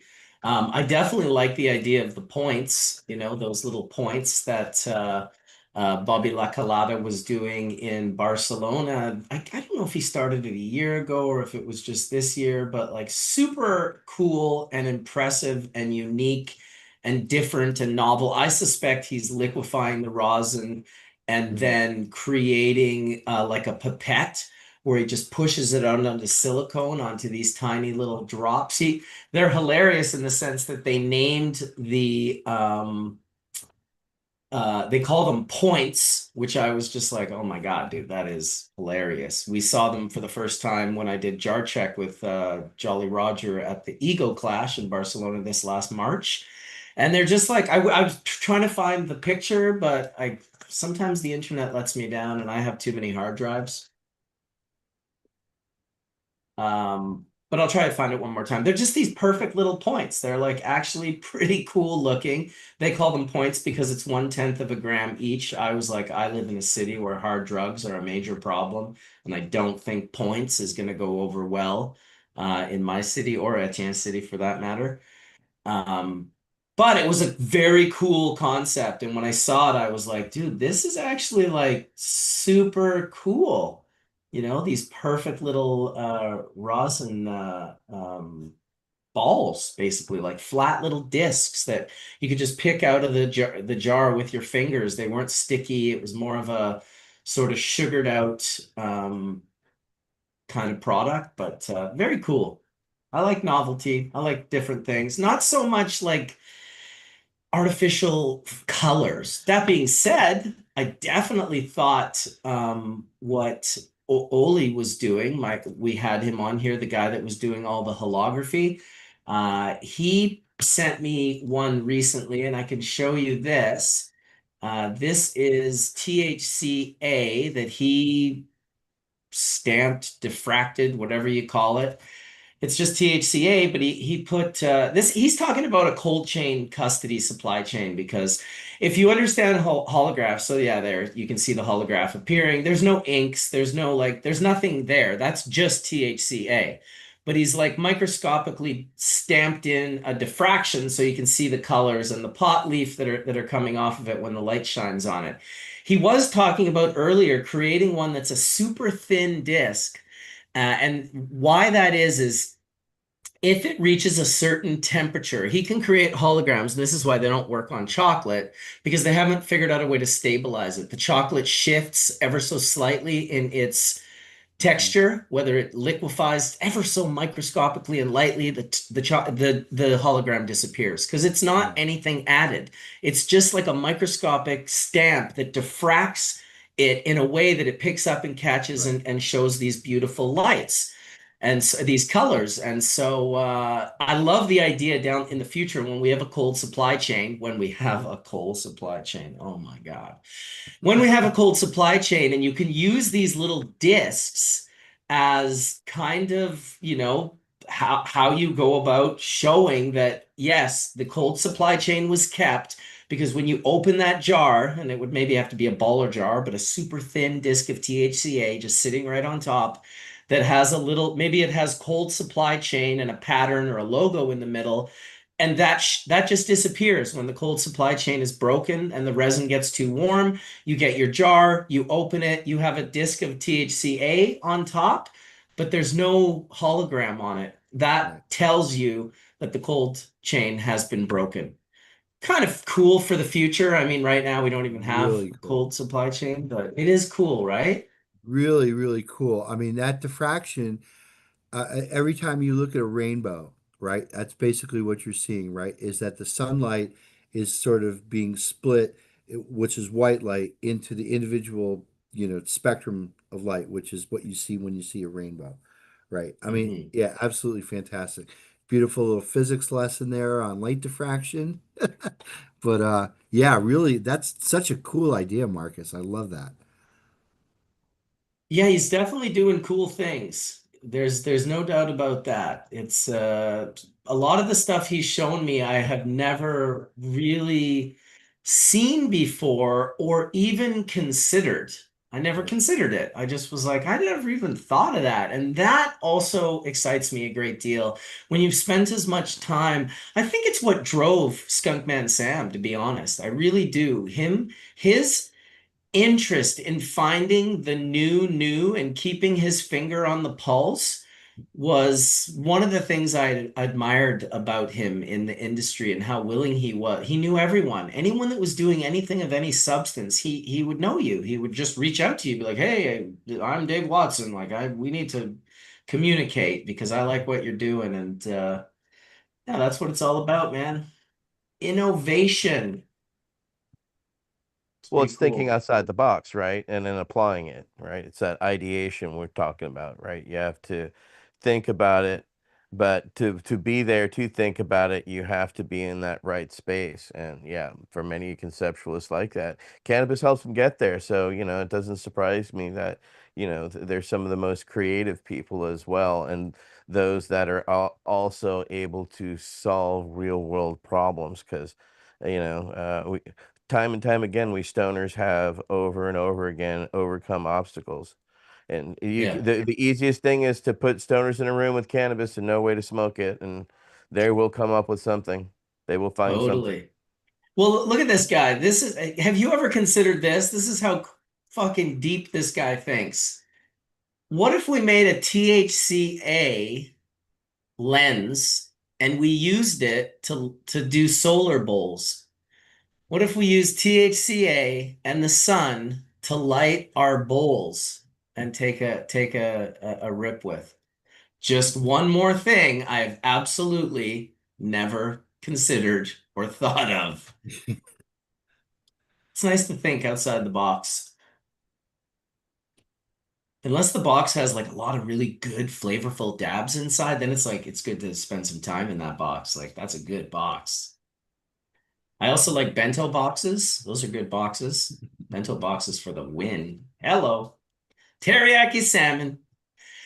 Oh, well, we have like about 38 minutes left. We didn't get to say goodbye to Steven. That's too bad. And Craig had to bounce and Colin had to bounce, but we got another 38 minutes. I don't know where you guys want to go with it or what you want to get into, but I'm sure something will arrive. Oh, I know. We got to give this spoon away. Holy shit.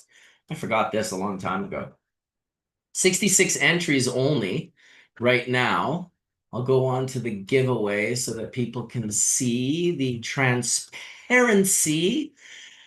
Really straightforward. I will try to get it up to like 80 or 90, but this is one of the new collection spoons from the Press Club. Really impressed with it. It's fucking awesome. And man, you won't even want to throw the box away. You'll almost want this spoon to live in this box. It's so just nice. But yeah, thanks to the Press Club for the sponsorship and giving away the spoon. We got 70 entries. I'll wait till about 80 and then we'll hit it. Then I need you to send me an email at bcbubbleman@icloud.com.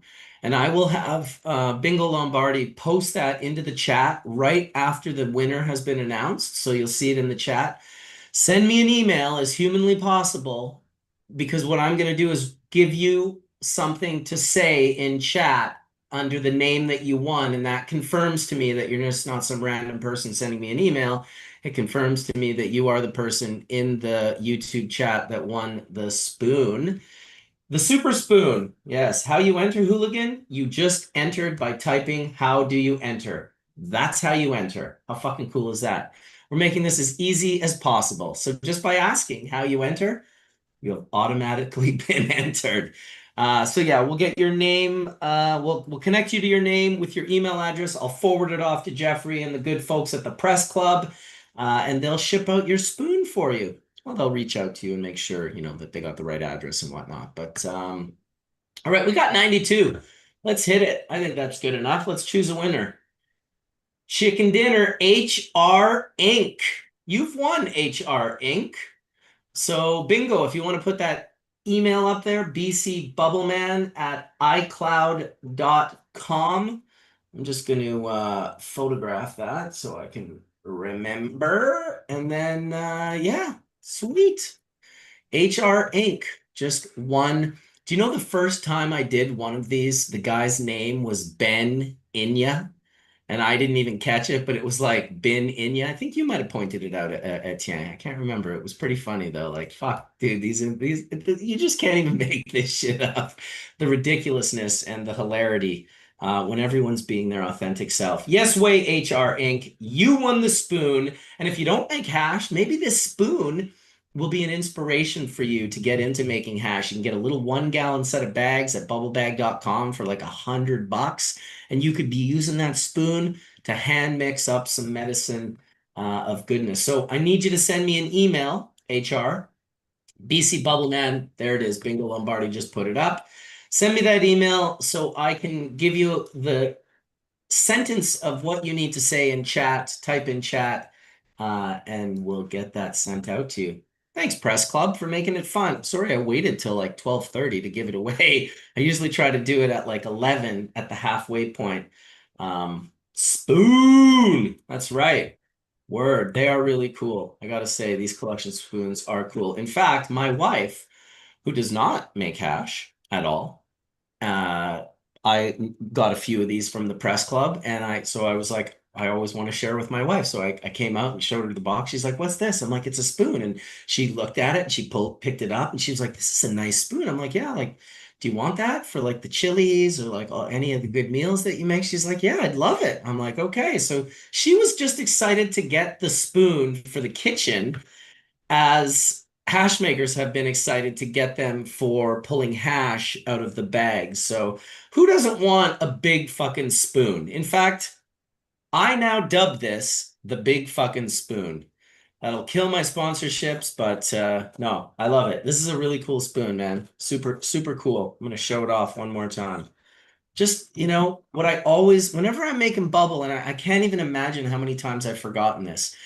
I'll just end up at someone's house. This is back in the day. Oh, do you have a spoon? And it's kind of like, the spoon that you want to have it a fairly thin edge so that you can scoop nice off the nylon screen and really kind of get it tight in there. But you also want a big spoon, and that is a nice size spoon. So shout out to those guys. Talk about a hash nerd when you're really passionate about a spoon. Like, what is wrong with me? Something for You're a certain. quality man who knows quality tools, so that goes to the territory. So Yeah, I guess that is it. I'm gonna check to see if I got the email from HR. Because wouldn't that be awesome if he already sent it? Yep, I got it. So let me just give him something to say in the chat here. What should I get him to say? Oh, I know. Let me see.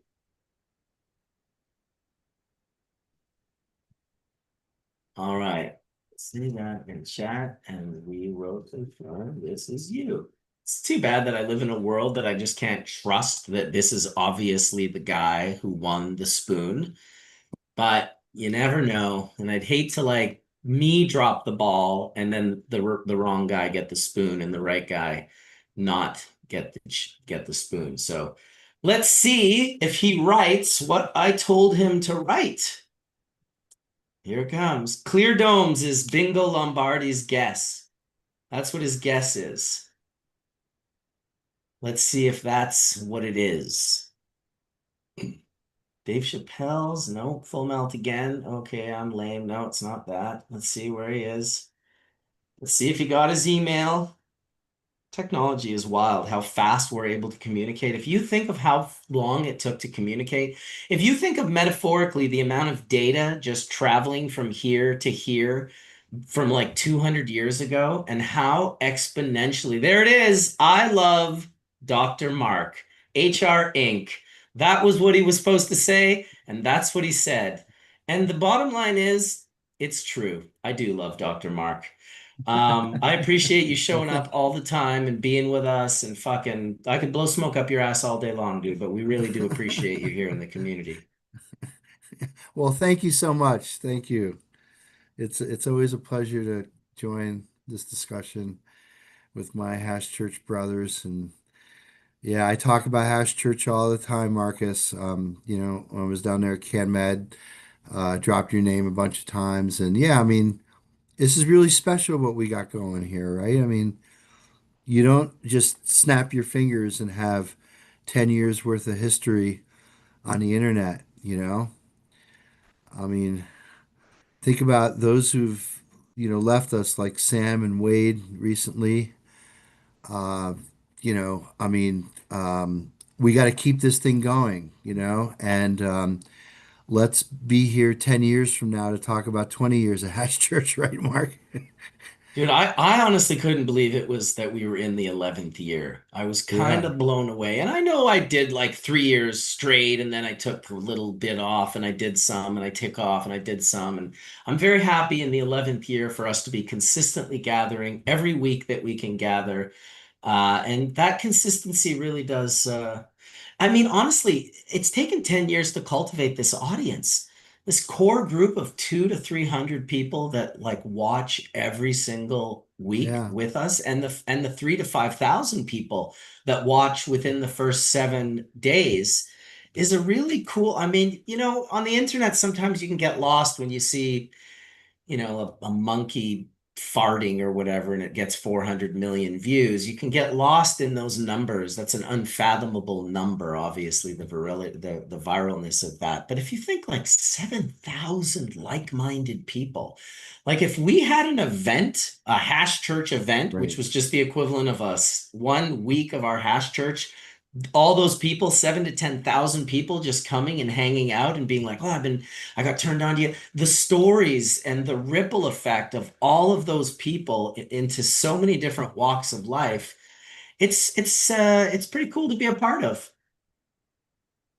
Well, and again, I don't want to dwell on those who are no longer with us, like Sam and Wade, and we can't, forget Horatio too. Ratio. And in fact, if it wasn't for Horatio, Marcus, he was the one who introduced us, right? So Yep. you wouldn't know who I am. I wouldn't have been on Hashurch if it wasn't for Horatio. So, Which and, speaks volumes of Horatio because he was always one of the smartest guys in the room and he mhm. always loved to be the smartest guy in the room. But what he wanted more than anything was to bring a smarter guy in. He'd be like, dude, like you got to bring like this guy, like I'm telling you, I befriended him and I think he'd be really great. I'm like, dude, of course, bring him on. Like, what the fuck? Like, you don't have to like sell it to me. Like, you could have just said, can I invite my friend? I would have been Well, like, it's funny. yeah. I think you're absolutely right. I think he was normally in his circles the smartest guy in the room. And again, I never professed to be the smartest guy in the room, but I think when I started having a dialogue with him, um, I think he recognized that he had so much to learn because he was Oh, just yeah. doing that LHO. Remember the LHO thing?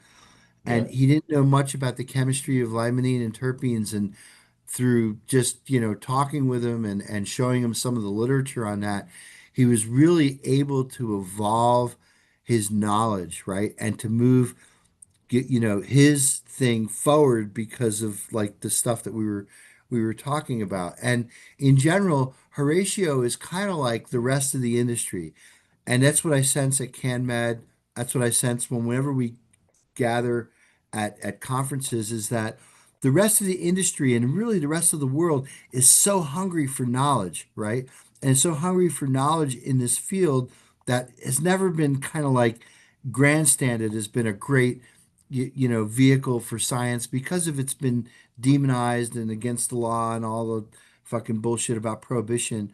But man, where are we now? I mean, even if we think in the 11 years that Hashurch has been running, Marcus, think about where things were 11 years ago and the progress that we've made to this point today, where things are going to be 11 years from now. And it's probably going to be on the collective, of some of the people who watch Hashurch. And people have now, yeah, you're right, Marcus. People come up to me at airports, come up to me at fish shows, and they're like, "Hey, Dr. Mark, man." It's just great community of people. And Bingo I, and QWERTY and all you guys in chat, we love you guys. I couldn't pick Bingo Lombardi out of a lineup. I have no idea what he looks like. I have no idea if he's red hair. I have no idea if he has a beard. You know what? That doesn't matter at all because I know he's going to be in chat on Sunday at Hashurch. And yeah, it's so cool to be connected to this group and this community, which really, we can't take for granted, Marcus. This doesn't happen overnight. This only happens after you've been building this thing 11 years. So thank yeah, you. no, I know. Trust me. Well, when I first took our first break, I was kind of like, there's a huge community. There's tons of people doing all of this stuff. Like the hole will be filled. And I was kind of surprised that it wasn't. And then took, did it for a little while longer, took another little break, still not filled, took another little break. And when I finally came back recently, I saw clearly that we have a cool little niche thing here that won't be. I mean, here's the thing. If you are not afraid to be different and you are your authentic self, there's nothing more valuable and more real than that authenticity. And that's what Hashurch is. Everyone is authentically themselves. It's a truth. The vibe is good. And we're just moving this forward. And you're right. I mean, my goodness, with a hair, I think rosin was a big part of Hashurch's explosion. The fact that Soil Grown Phil came on here and showed how to make the rosin for the first time. It had been on Instagram, but it wasn't him talking. It was the first time online that words were being spoken out of someone's mouth on how to do this process. And it spread like wildfire. I mean, to the point where I know this much, 11 years ago, nobody was smoking rosin. I mean, really, it was just not, maybe the odd person figured out a way to do it like Compassion did with the double boiler and the milking of the heads around the stainless steel and collecting that oil. But you think of how many people are smoking rosin now. I would say a lot of people that are watching right now have rosin in their stash. And that's like a magic key that you get when you go to Walmart and buy a hair straightener. Like, how insane is that? You know, we were Fucking mind talking blowing. about, Caleb and I yesterday were talking about, which was considered one of the lowest quality hashes, which was boiled hash. Caleb, Boiled. boiled? Talk about it, Caleb. Yeah. So when we think of traditional hash in the current modern smoking lens, right? We think of dry sift, we think of hand rubbed, and before smoking was more widespread, don't know exactly dates, but there's a period where eating the hash, right, is more prevalent than smoking the hash.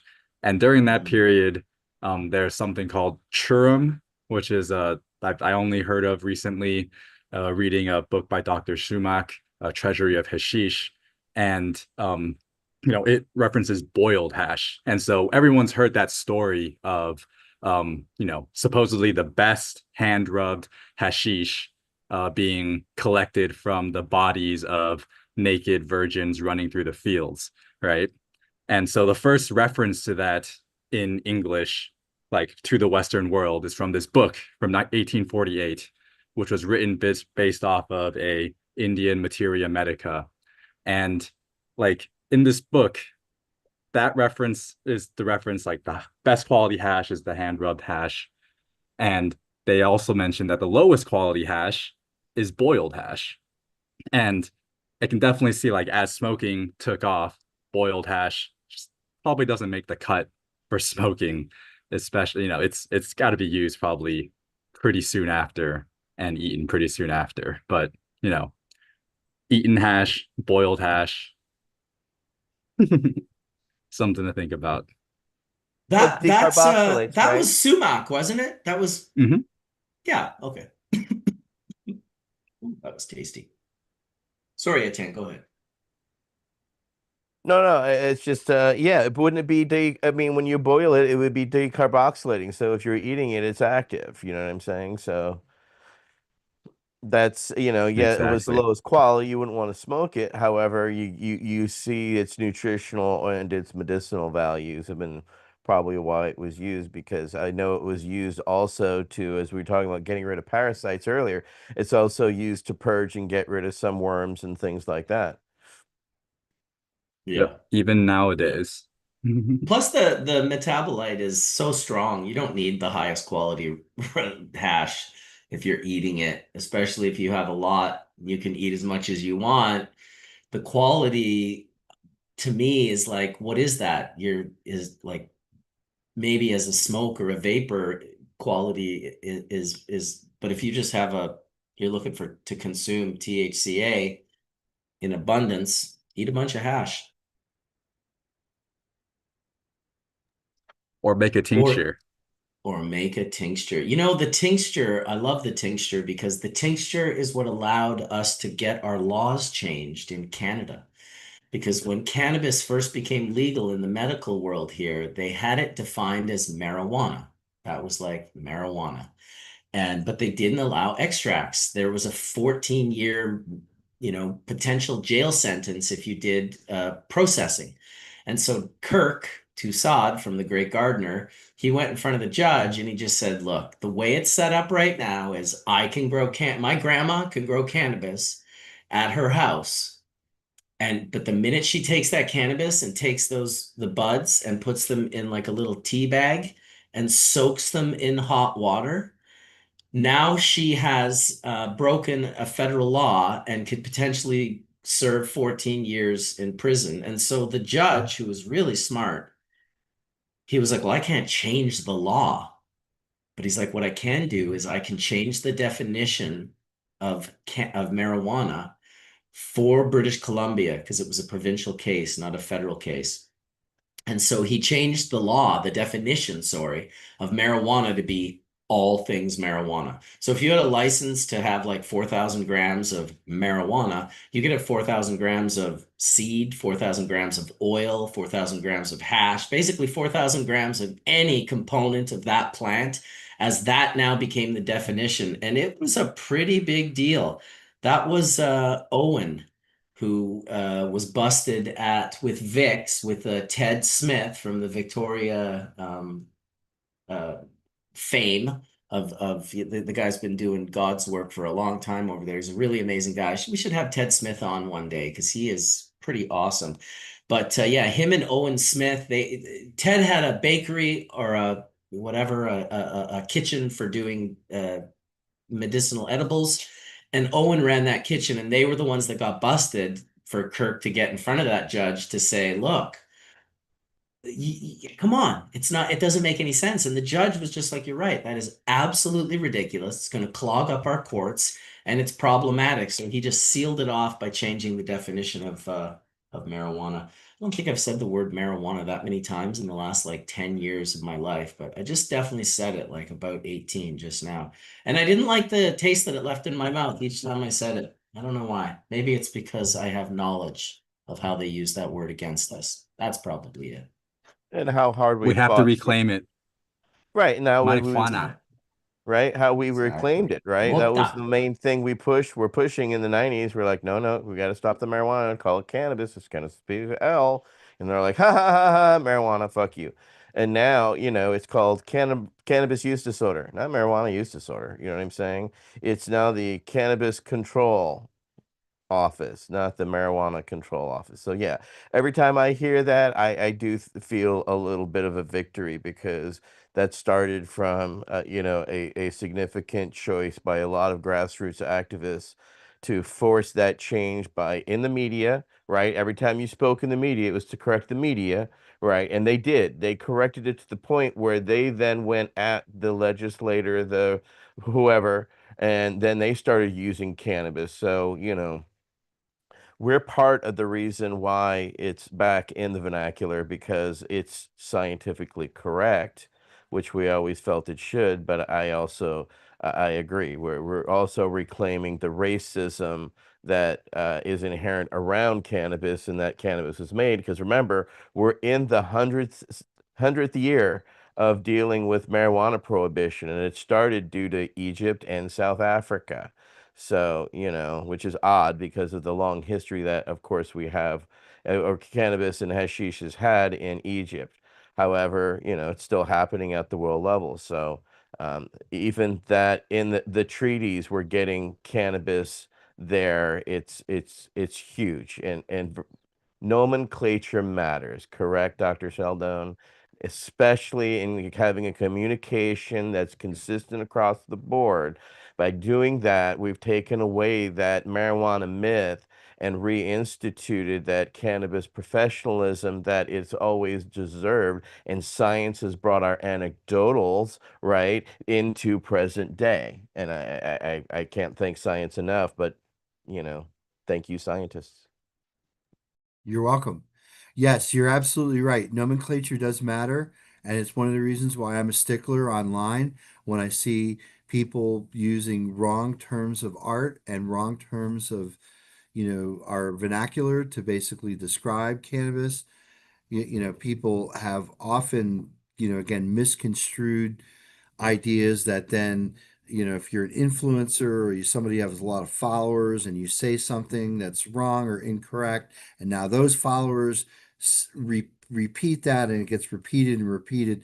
It's one of the reasons why, yes, we do need standardization of nomenclature. Absolutely, ATN. I'm totally on board with what you're saying.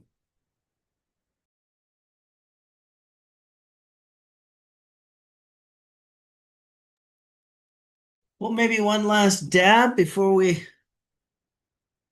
head off onto our prospective days. I think that's in order. Oh I did. no, do we have to? Oh no. Oh, is that what we're doing? We're hitting Shirley's or pivots? Hey, we're hitting puffs. Whatever's Puffco. You know, the sponsor gives me love. I can't get a hold of them, but they still Dude, gave me I never liked the proxy for a very long time. I had this sitting for a very, very long time. And when they sent, because I have the glass pipe and all this other, I didn't like it. But this terracotta pipe with this in it is fucking so cool, dude. Like, it's just so cool. I'm a fan. I'm a fan. Yep, easy to clean, easy to use. That's just what people are looking for, right? You don't want complicated. You don't want a whole bunch of weird tools. You know, don't get me wrong. If you see to my right, all the tools that I have, I'm obnoxious, but you know, because I've collected the different generations of tools, right, over the years, all these different dabbers, dab equipments, you know, You have it all, dude. bottom caps, you know, yeah, because I tested like you for other people all the time, and I'm happy to test because Mhm. I'm a regular everyday user. And one of the things that I think we all hate is because again, we spend quality money, right, to buy equipment.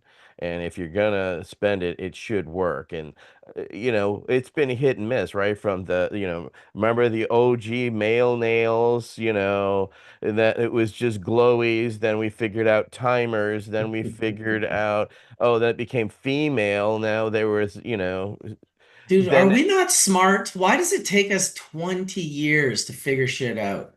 well, the technology, we didn't have technology That's access true. or legal markets where people could feel like Jolly Roger and them figured out, okay, this is what's needed. It needs rubber that can be wiped clean. It needs, you know, all these different things that stoners use because a lot of it were just general use stuff that doesn't apply specifically to dabbing. You know, it has to be clean because it gums up. You know what I'm saying? That's just the reality of you know using concentrates.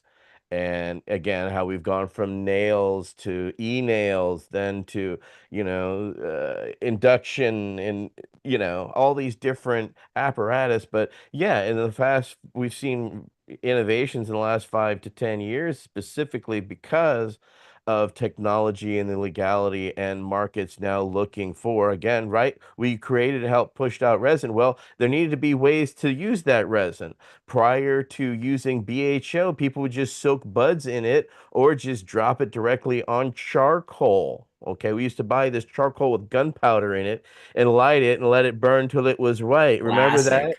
Correct. That's For how the a lot of us, incense.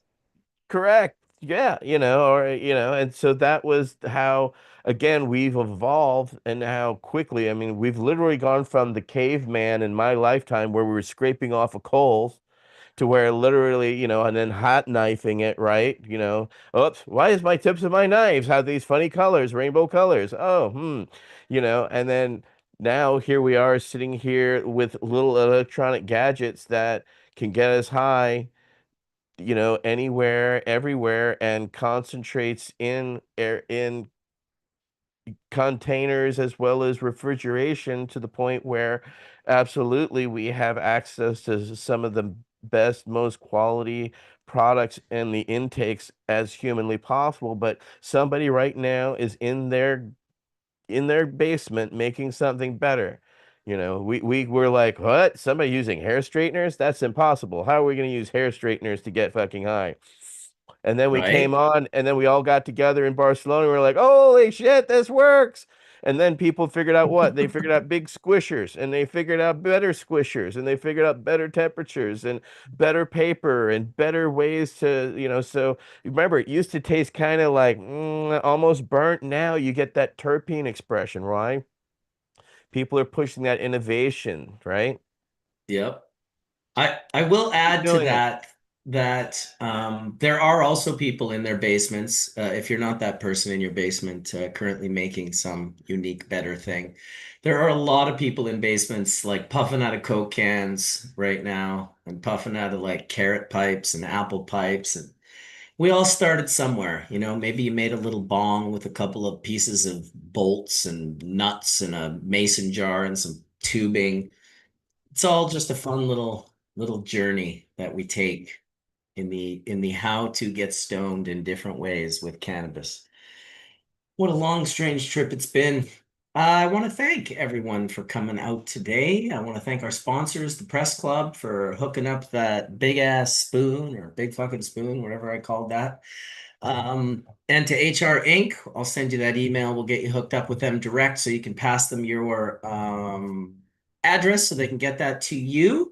Shout out to Puffco for supplying our puffables and our devices and kind of normalizing dabs and hash smoking worldwide. I really think that that is, you know, a lot of people chime in on the negative aspects of these electronic devices, but they are as important as these beverages we spoke about today from the perspective of normalizing dabs with everyday people and being able to see like this isn't like a bong and it's not even kind of a vaporizer. Like it doesn't look like a like that big hidden vape juice thing. So when you can create new looking devices that can break through all of the propaganda, because this device wasn't a part of that propaganda. This almost looks like an oversized lipstick or something. It's a pretty cool thing. So shout out to Puffco for always supporting us here at Hashurch.